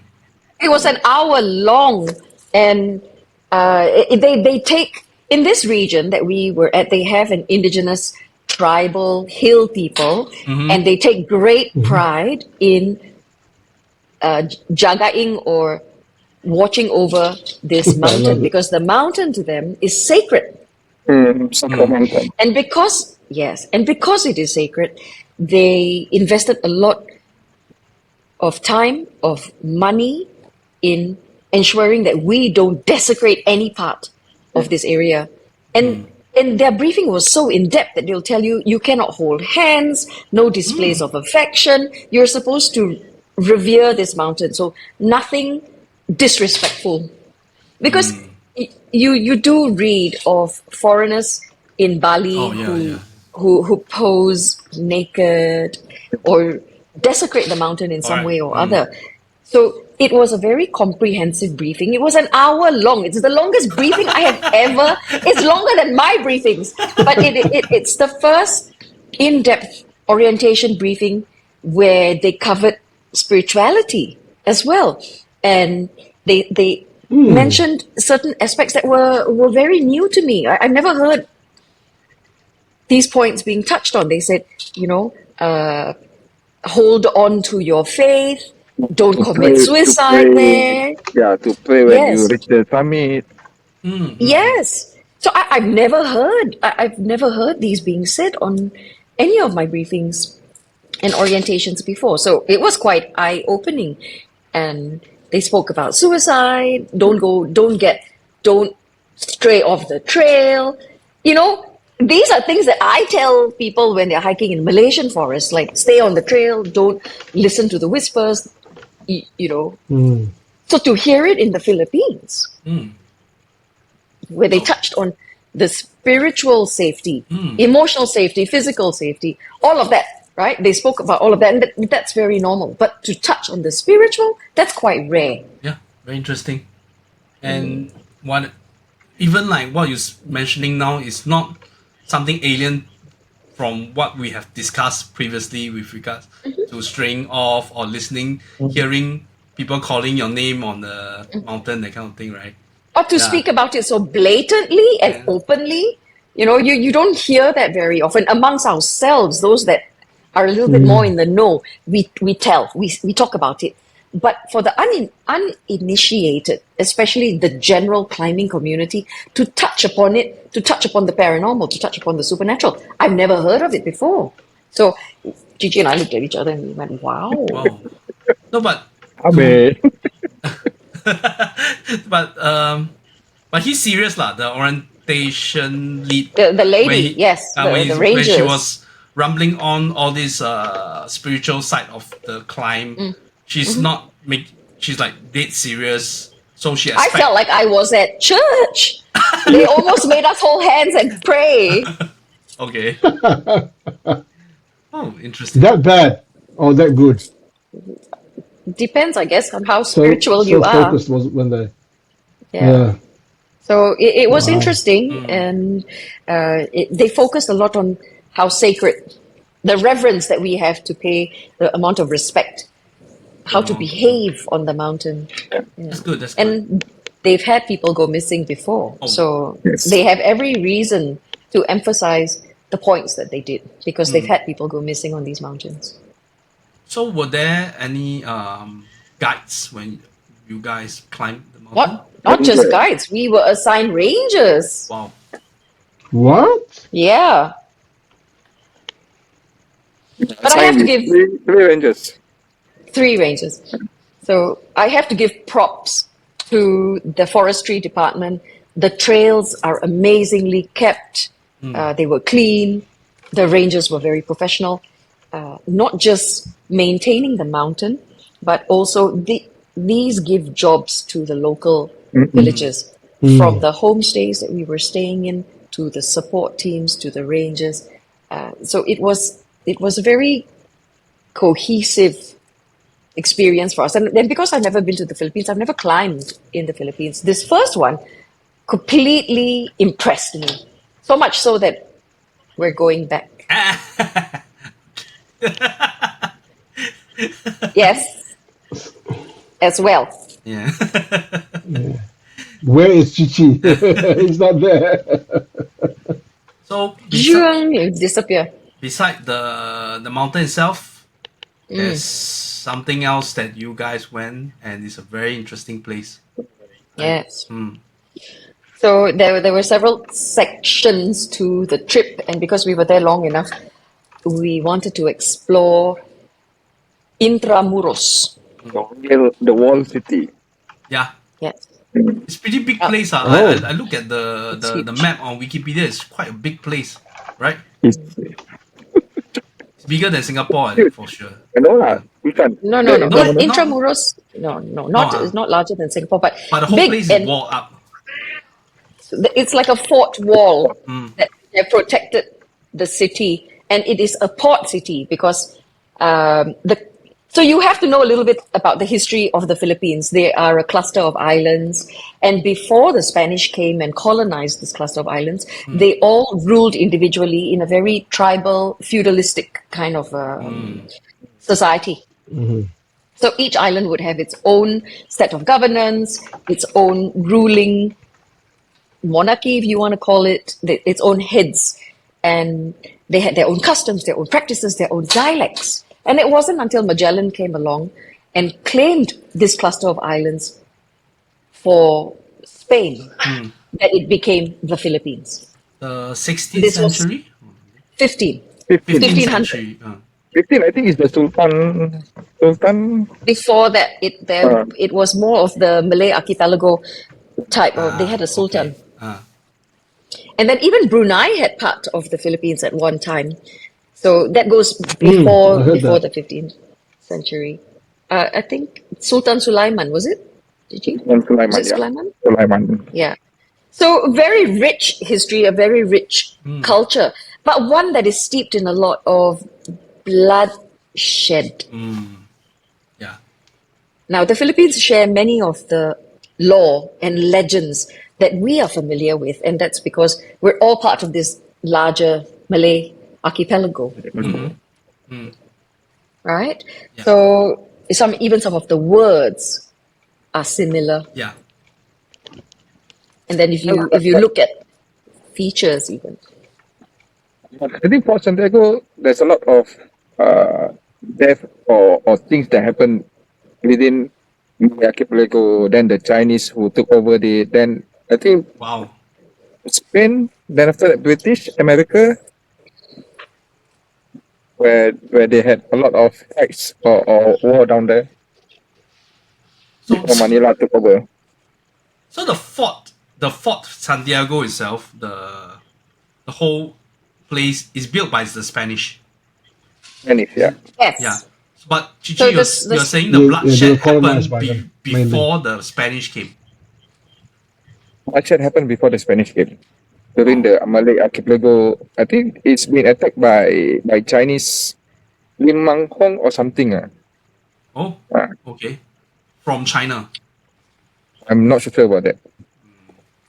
Maybe So part- you have to understand that people are always going to fight over resources. Resources, And yeah.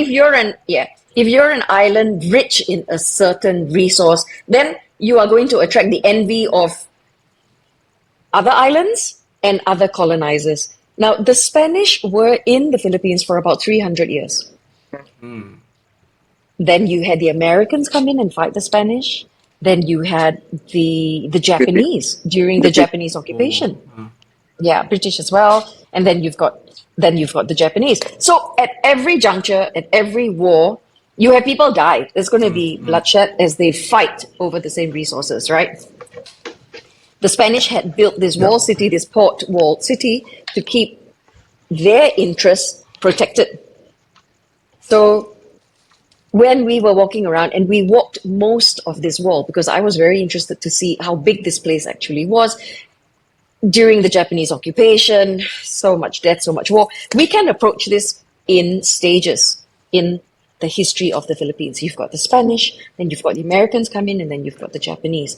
But the place that we found the most intriguing and dark has to be Fort Santiago,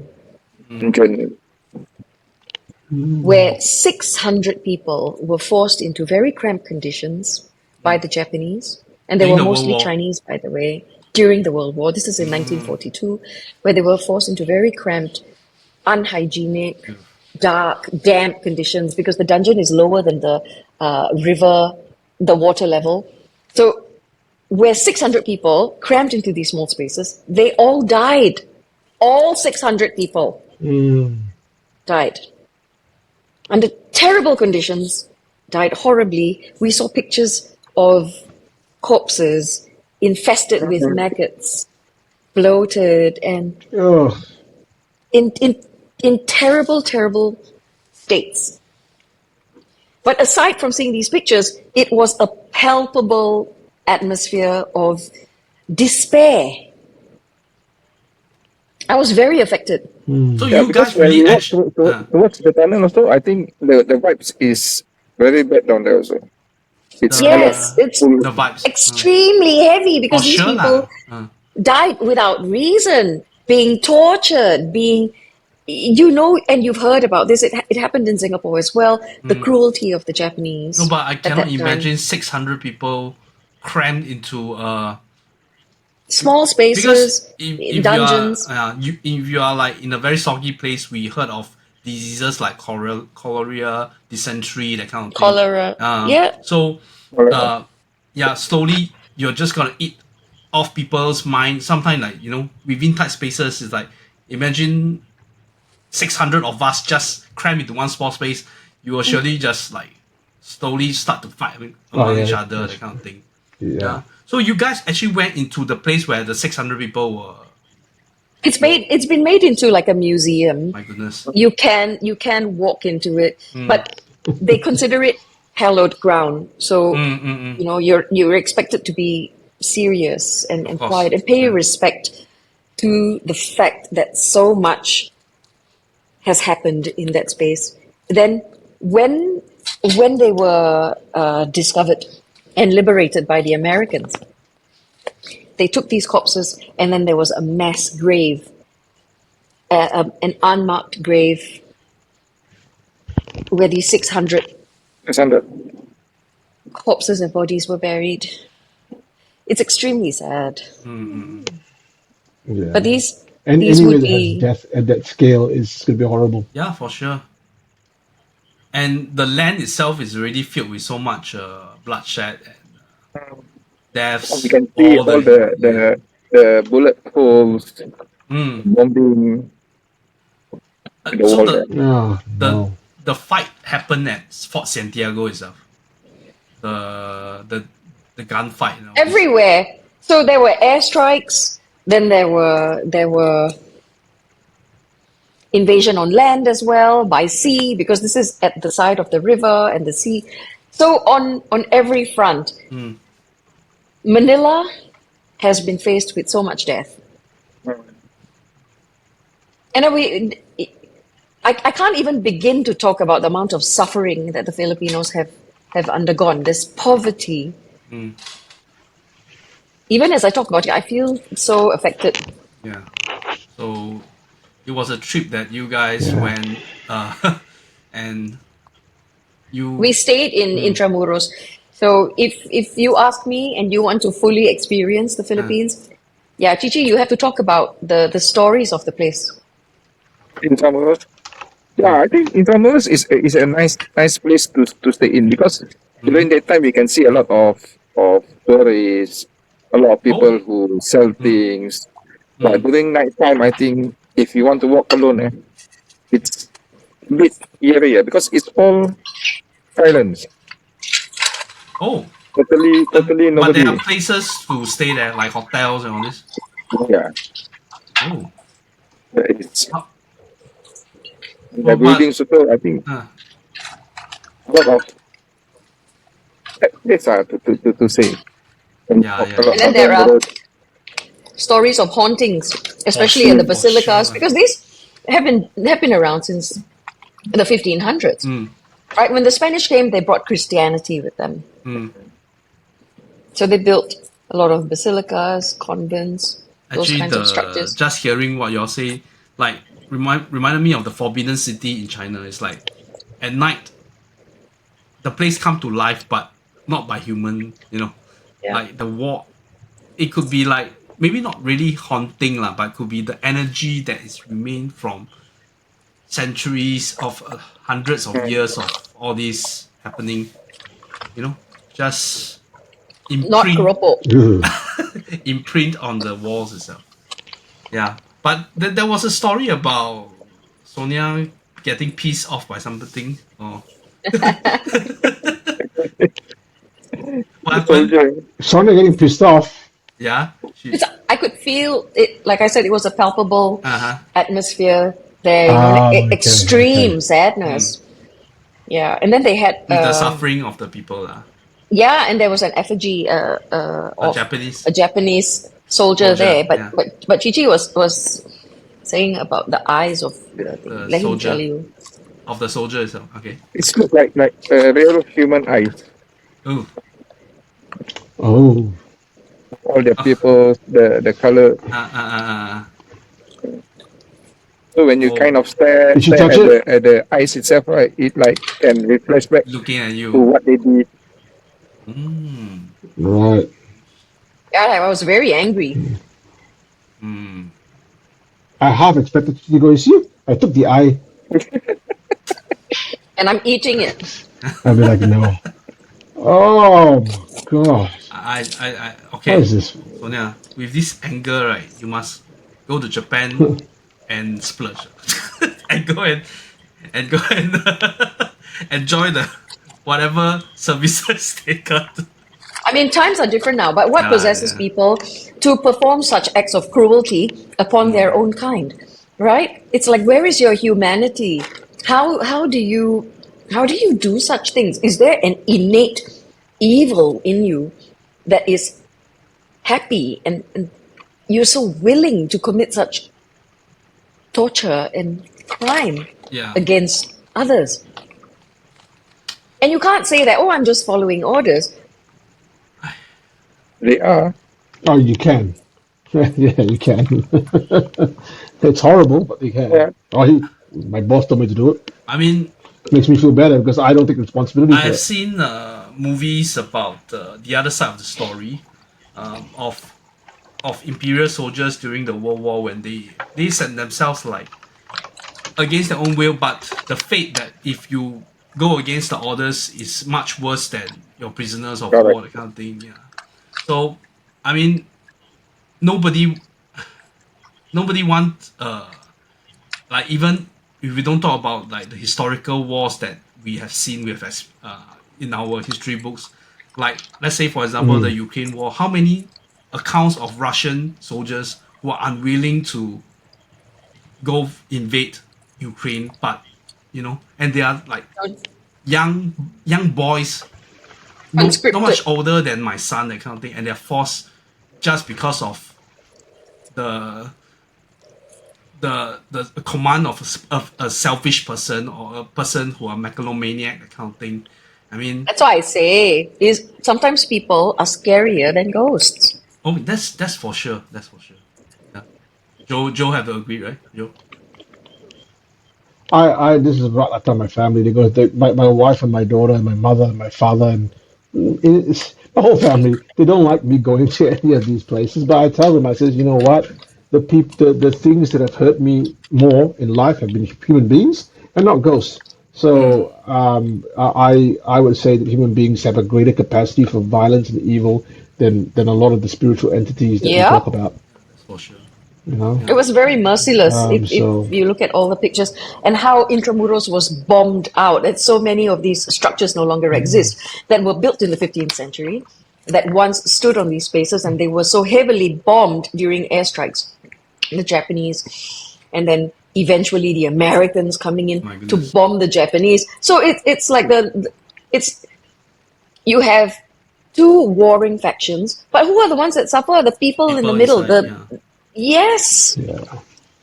And you know what, violence and violence and war and conflict, they're just an inescapable part of who we are as human beings. We've been doing it since the day that we crawled out of caves, and we will continue to do it. It's part of us. We'll just hope that as we grow as human beings, and like we like to think that we're evolved now, that we are able to kind of conquer our baser instincts and and move on a little bit. But I think human beings, yeah, you're just going to have human beings who are going to give into the more baser aspects of their personality. We may never learn. It's horrible. I don't think No, we ever will, I don't Sonia. think we learn. I don't think we ever will. Like history. In fact, there's a theory in evolutionary psychology where conflict is actually very necessary for the progression of technology, for the progression of medicines, and for the progression of human beings in general. Conflict, I'm not talking about violence per se, but inescapably, violence becomes a normal part of conflict. I think what we have to do is to try to minimize as much violence as we can. Conflict's inevitable, but violence is optional, I think. And in like going to these places like Fort Santiago with all the records on all the historical information of how people suffer, and we're still repeating this history over and over again. Yeah. Mm, It's like we never yeah, learn. We never learn from history. Because of the selfishness of a few people lah. So a lot of people have to suffer. yeah. And you See, think about it, like we're talking about the paranormal and aliens, right? If you're an alien in a spacecraft hovering over Earth, would you come down? Very likely not, man. I wouldn't. You know, it's just like this. It's just you just think about it. Don't even talk about extraterrestrials. You go into a neighborhood, right? And there are 10 houses there. Four of those houses are fighting. Would you go into that neighborhood? You go, better not lah. We're going to have some teh tarik, just go relax, lepak one corner, then later on we come and see. It's like half the world's in conflict. Yeah, fuck this. Let's go to Mars for a little while and let's hang out there for a little bit and just see what these humans do. I wouldn't come here. But this is really beyond what our podcast encompasses. But seriously, I'm not saying conspiracy theory lah, but during conflicts, during wars, a lot of people are benefiting, and these are the rich people who, I feel that there are background forces who are encouraging conflicts. of course, People that are making firearms, the people who the are the defense sector.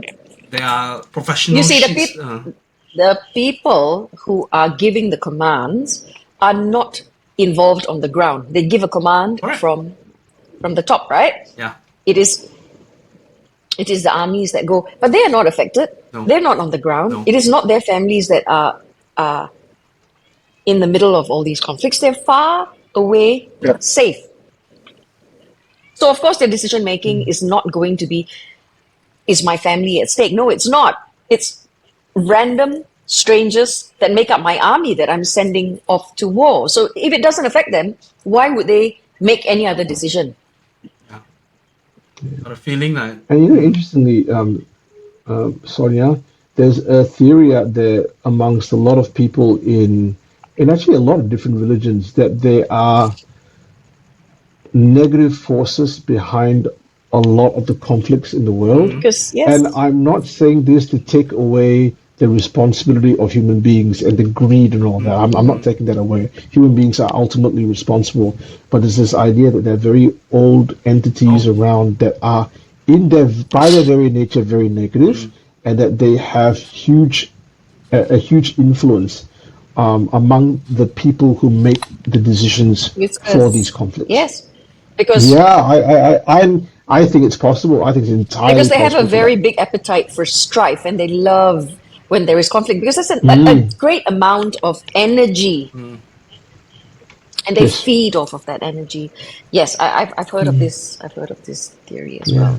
Well, even now, some people love drama, don't they? Oh, tell me about it.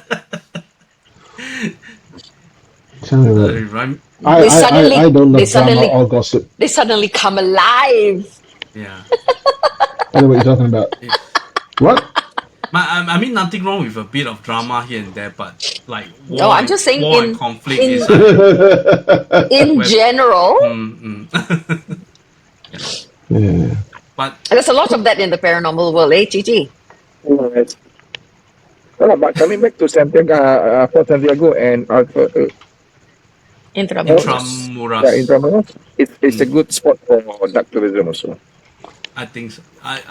Yeah. So you guys went? I also saw they do an article about doing duck tourism in that place in Manila also, but Oh. in Manila it's a But- theory-based kind of format. But how? Until now, they haven't started any duck tourism in Philippines yet. We can start. No, but the thing is, Yes. I mean, I I strongly believe like you need to have a lot of connections there to safeguard your safety, and that's my idea like, not in terms of physical safety but more of like there might be gangs who are like want to rule. If you like, even a dark tours, they want to get a bit of. Yeah. So if you all have intention of bringing people there, maybe start small scale first, or see how first. If it, Okay, but yeah. the urbex scene, you know how we are always looking for urbex opportunities. Alright. As we were walking around, there is no urbex opportunity In Manila. yes, and in Manila. Let me tell you why. A lot of these unoccupied and abandoned buildings have been hoarded up so well because there is a very big population of homeless. So Oh, to prevent the okay. homeless from taking up illegal residence in these abandoned structures, they have all been hoarded up very well. There is no way you can enter because every time we came across an abandoned building, and of course we will walk the perimeter looking for a way in, don't have. None. Where we were And able look how to, angry Sonia is. yeah, of course, Anger it's like start brewing. they thwarted every single attempt that we made to enter the building. So it's like, but having said that, the one place we did not expect to find the living We did it. with the dead was the city cemetery. Now, the city cemetery had many mausoleums on the inside of it where they had family plots and like 6 or 7 that were buried in the family plots. Quite sizable. And when you buy the whole plot, of course, you're going to make full use of it. Some of them had structures that were 2 stories Wow. and they would live on top. So if you're going to buy property in Manila, I don't think it's that expensive to buy it in the cemetery. That's what they did. So you would have entire community of people living in the cemetery. I think We saw children I ever playing seen this before. basketball. Yeah. I seen. They were, and then they've got little So cool. shops. We play So basketball. you, yeah. So it was quite an eye opener for me because we walked through it. We wanted to see it for ourselves. And the Jeez. people in Philippines are generally Catholic, right? So Yes, and but there are populations of other religions. religious It's group. just not as large as the Catholics lah. I mean, So it was it's a extremely fascinating interesting place walking lah. through. It's a fascinating city, I loved it. I loved it. Unfortunately, there was one thing I did not like about it. Cici, you go ahead and say. Huh? What? He Yeah, there's a lot of people who just Pee pee around. anyhow. Yeah, even when Oh. Sonia walked beside only, Whoa. they just came down from the lorry, they just pee only. Then Sonia like, Well, they just turn around the corner, just face the wall and pee. Yeah, and Wow. the whole place was. It smelled of Is it So because ammonia. whenever we see any puddle of water, we just jump over the. for We sure, don't for step. sure. Don't want to step. Don't touch. No, but is it because of a lack of public Like toilet? a Or? public, yeah, no amenities. That's not good. Great Also. deal of lack. Yeah. And I think So Intramuros also it's quite happening because they can Huh. just block their own lane to do their own Zumba dance. On the street, on the street, they They just can do. just block it. That's a Intramuros had cobbled streets. These are the original cobbled streets. Certain sections, of course, have been tarred over because of the damage from the different wars, from the bombings. What they could preserve, they did. What they had to build over, that was also accomplished. Some of the older buildings that we managed to see was a basilica. There were some old walls that were left behind. But many of the people that live in there have illegal makeshift shanty style towns within Intramuros. So the kind that the municipal government can just come in and pull down at any time. So it makes it a very colorful area to be around and in. But and that's why I think for I liked it tourists, so is it? much. I mean, It's generally quite safe. okay. Just don't walk around by yourself, especially if you know. Ladies and gentlemen, I love to have been here. I love to be longer, but I have to actually go. So I want to say my good nights to Thank Sonia, you. Cici, and Hey, KK, Thank and to thanks, the you. thanks rest for of the joining Lights Out family. us. We will be on very Mm. shortly, but you guys have a great time, and we'll talk soon. Okay, thank you, See you Joe. later. Bye. Bye. Yeah. Yeah. So, really Yeah, interesting, lah. so very interesting. I would love to bring all of you there. Yeah. Sometime this year, actually, maybe. But How to about stay in the how? Intramuros is very nice. Yes, Place. Okay. Yeah. very nice.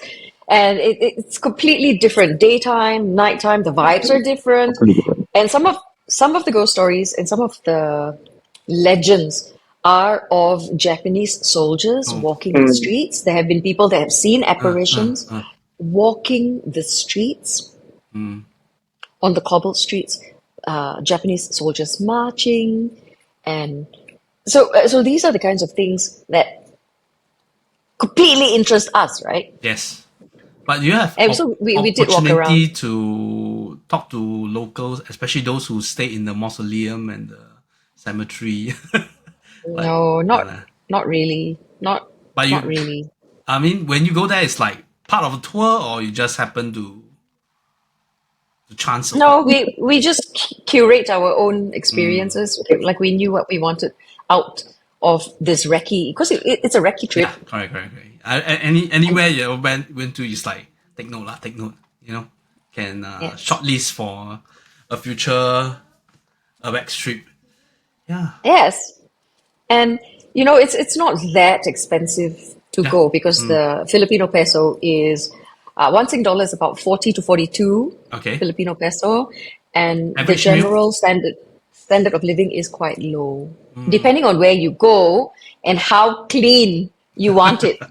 I would Yeah. say for me, the Philippines is sort of like one level above India, Uh, but very close to Indonesia in terms of a standard. but you're talking about Manila, lah, which is Uh, I, the I, capital city. all. I Or mean, all. Yeah. okay. Hmm. Yeah.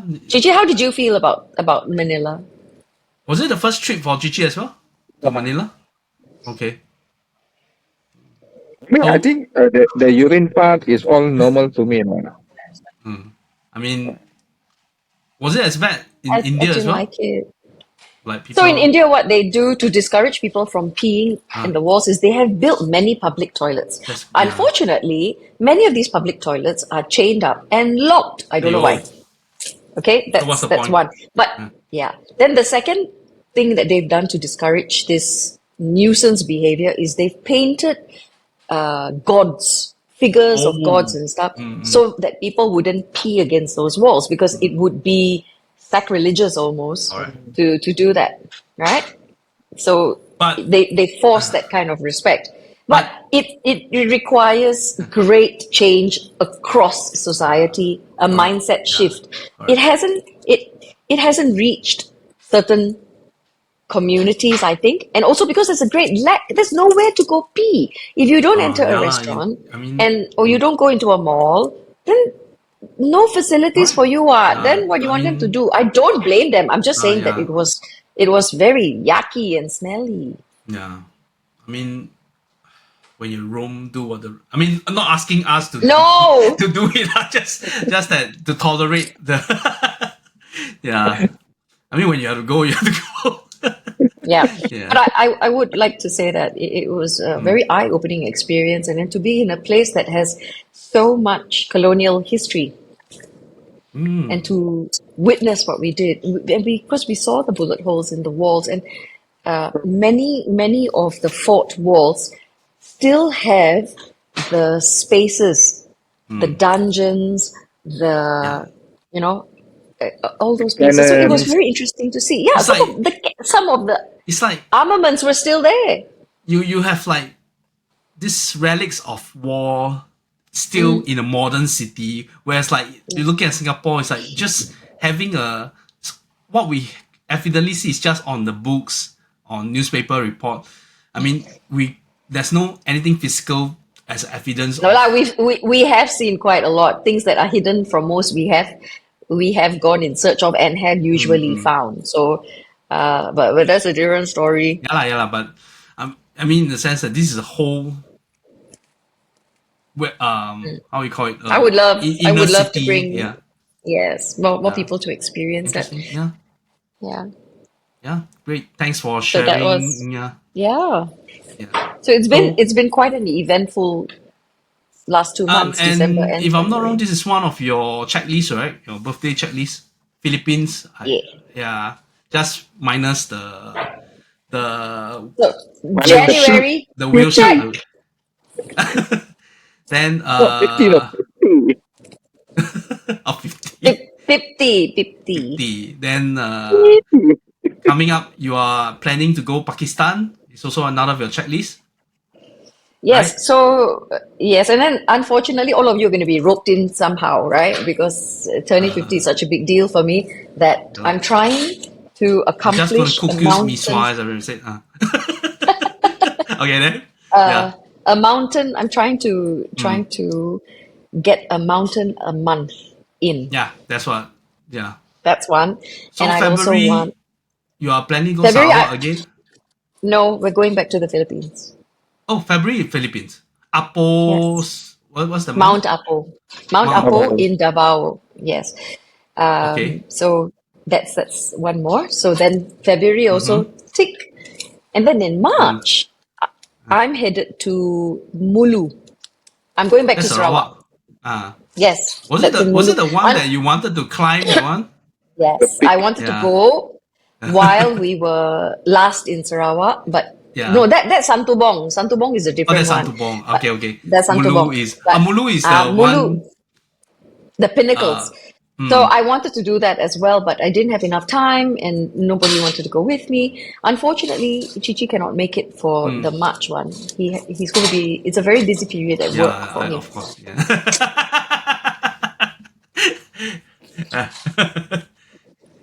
Then- So oh, but yeah, that's so there are many trips coming Yeah. up. And if anybody wants to join me, ask about it. I have a Telegram. We have a Telegram group. The Telegram, yeah. Wanderers have a Telegram group where it's all really organized. Each trip has its own folder. Go ahead, ask the questions, and anyone's welcome to come with.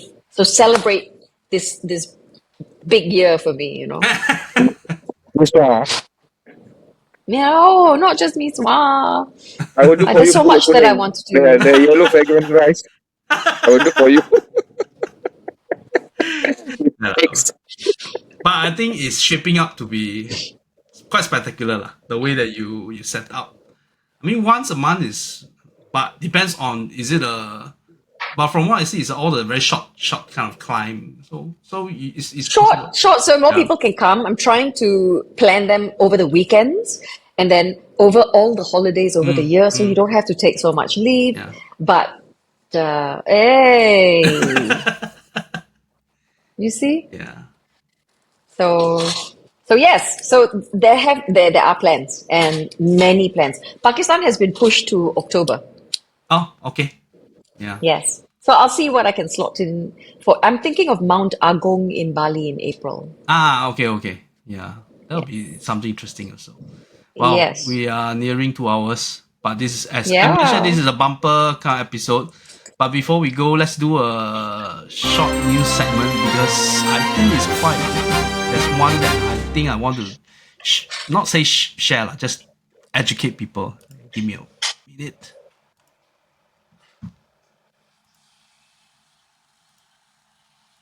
Oh, before you go, one of the reasons why I've embraced turning 50 with such energy is because the life expectancy of people these days with medical advancements, and all of that is we don't have a lot of time. Life is so short. Yeah. And if general expectancy is up into our 70s, then turning 50, which gives me only 20 plus years. And I don't know when all these body parts are going to give out on me, right? Because the Yes, older yeah. you get, then everything wears out and you're not going to be so strong anymore. So I kind of feel like I'm in a rush to Yeah. get as many experiences in. Correct. And I then of think, late, yeah. I've lost friends that have suddenly just Mm. passed away. And then you hear of very healthy people just Perhaps. dropping. And yeah, Yeah. so I feel as if, oh my God, these are all signs. I Signs that, I'm also start to doubt how healthy, I mean, for us who in our professional life we have the opportunity to do regular checkup, but there's still a lot of things you won't know. So generally, first of all, take care of your own health lah. Before with the yeah, health, then you can start to go and then if within your capability, if you can go for you want to do like Sonia, you want to have some I won't call it bucket list, but something you want to accomplish within. don't wait. Yeah. Don't wait. But what I'm saying is that don't wait. Don't say, oh, I'm going to do that next year or I'm going to do that the following year. I still have time. Guess what? You may not. And you can't tell. You may outwardly look fine. Like I feel perfectly healthy. I go for my health checks. But guess what? I may not wake up one day. So that's kind of the reason why I'm embracing this year with even more Yeah. enthusiasm. Like I think it's very I'm positive, not very gonna good. wait. I Yeah, so hope you don't think that I'm laughing at you, but because as I always say, I'm living vicariously through you. So I'm very encouraged by what you have been doing and hope to see. Yeah, I'll be joining lah certain things, but lah, there's some yeah, then limits. it's will later when you and later when you arrange it, right? I don't know which side I'm supposed to be pointing, Uh huh. but wherever it is that Chichi is, Uh huh. Yeah. Then. yeah. He said, you know what he said? He said he wants to retire. Mm-hmm. From work or from Why what? not hiking? From climbing. Mm. You should tell the story on Pulag. All right. Yeah. So let's go into some news. The first one, I don't know you guys know this lady from Taiwan. Her name is Barbie. Barbie Sue. She's a famous Yeah. actress, singer, celebrity host. So through her death, something really struck me. Okay, firstly is with the we were talking about health, right? Her Mm. death was really like very monumental to people in the entire Asia, but also aware of the thing about influenza A. Okay, during the Chinese New Year period, my second child, he actually contracted influenza A. So Oh, yeah, I mean we didn't get vaccinated because we were afraid that he might have some after effects of the vaccination. So, but we don't know how he got it, but he got it. But fortunately, it's just more of like fever and some respiratory kind of. So, how deadly this influenza is that the whole family got the influenza A. So it affected our Chinese New Year a bit, but I see. yeah, generally we are still okay. Some my parents they all are still recovering from the cough. So, but in this case with Barbie, she the name is weird. Okay, Barbie. she Barbie. So she and her family went. Barbie. Yeah, she went to Japan, and you know how cold Japan is, lah. This yeah Yes, I was just February. there in Yeah, December. yeah, February is even worse in certain part of so and she contracted influenza A, and during the and because this kind of the symptoms get worse when you go to temperate countries. So what happened to her is that she contracted respiratory failure, lungs failure, and whatever. Pneumonia, right? She had Yeah, pneumonia. pneumonia. So, but the worst thing is that the family tried to call for ambulance 4 times, and the Japanese healthcare system they don't allow her to be admitted to A&E, which I was really taken back because we cannot blame them because that's their Protocol. SOP, their procedures. Because for them, I mean, you guys been to Japan. Luckily, nothing major happened. But if you have to admit to a local clinic first. Then the clinic will call for ambulance to the hospital, which to me is like, oh my goodness. And if with language barrier or whatever, sometimes you don't have time to wait. In this case, she didn't have the time to wait. So she succumbed to Yeah. pneumonia, right? So So pneumonia is very scary because your lungs filled with water, yes, your own body secretions, you drown Yeah. in your own fluid. That's right. so And it sad. can in a matter of minutes or whatever. But the thing is that we just maybe I think just because our podcast is about traveling, right? So Yeah. wherever you go, get vaccinated lah. In the So past, I do encourage everybody to purchase travel insurance yes, and especially for the climbs. And it has to be up to a certain elevation as well as yeah, the provision of heli evac. Because if you need to get off the mountain quickly, you need to be evacuated by helicopter. But correct. having said that, there are also travel vaccinations that are vital. Like if you're going into a cold area, your GP will tell you to get an influenza Alright, yeah, shot. yeah. So that's in the. I mean, her tragic death didn't leave. She left. She left a legacy because people now start to have aware. Hopefully, it's a long-lasting kind of thing. So if you're maybe end of the year you are going to somewhere temperate or whatever, because usually this influenza period is also at this period of time lah, near winter period. Yeah, Yeah. it's during winter time. Yeah, So get yourself vaccinated, where the whole family and kind of thing. Yeah. yeah. So So what we do is we try to minimize the risk. What we're doing is you cannot eradicate the risk completely, but what you can do is mitigate it yes. by taking several actions, Yeah. right? Correct. Like looking after your health, Yeah, I mean, small things. in her case, is that she physically wasn't that fit. I mean, not fit. She's not that pink of health. She's not under a pink of health herself lah. So there's some caveat with her case. Okay, the next article there was Aiyo. this guy. He's a China international, a Chinese national. He went to Thailand and Myanmar. So so he fell into the bottom of 12-meter deep well in a That's village. deep. What was he doing? As in, like just walking and then suddenly fell in. I suppose lah. So, but if it's a well, you will see the structure of the well on the ground. So Sometimes there is no surrounding retaining wall or anything. Sometimes don't have. could be some kind of like maybe they try to be funny or whatever. So in this case, he got stuck in the well, and when he cried for help, people thought it's ghost willing. But he said that. Oh yeah, sorry lah. So he managed to get rescued after 3 days, and he said he managed to conserve energy, even though that I think he will be able to drink the well water lah. So it's basically Yeah, but it's funny though because in it says that he spent 3 nights at the bottom of the well with no food or water. What are they talking about? He's surrounded by water. What? I You mean, can just- in the sense that no potable water, but then well is supposed to be able. I don't know, maybe not that clean, I suppose. It's Wow, look at that well. yeah, it's quite deep, 12-meter, all cemented. So I really don't know how God, he. it looks like it has a wall. It looks like It it has has a a wall. wall, a surrounding wall. So could be. I mean, we would suspect maybe it could be something. Some hantu lure him in or something lah.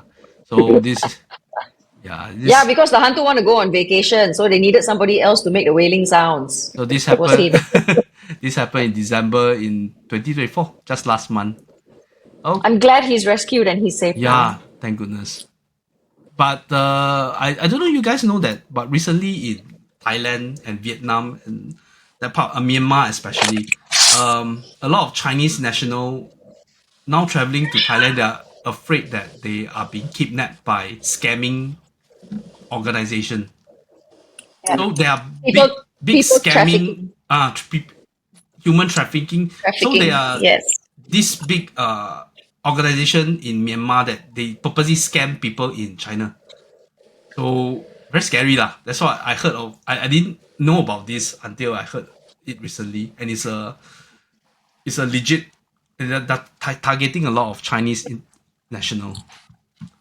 That's why we say, right? Try not to travel alone. Let somebody else know your Yeah, in whereabouts. a group lah. All the basic safety things. Yeah. Okay, the last one. This is a man in Taiwan. He dies unfortunately because the family suffocated him during an exorcism ritual. So it happened in 2023. So the family is not that well educated. Dear. So Yeah, because the mother put her hand down his yeah, throat the to try spirit. and pull the ghost out. Oh So dear. it's performed by the parents and younger brother. So they're holding him down. The mother go and stretch.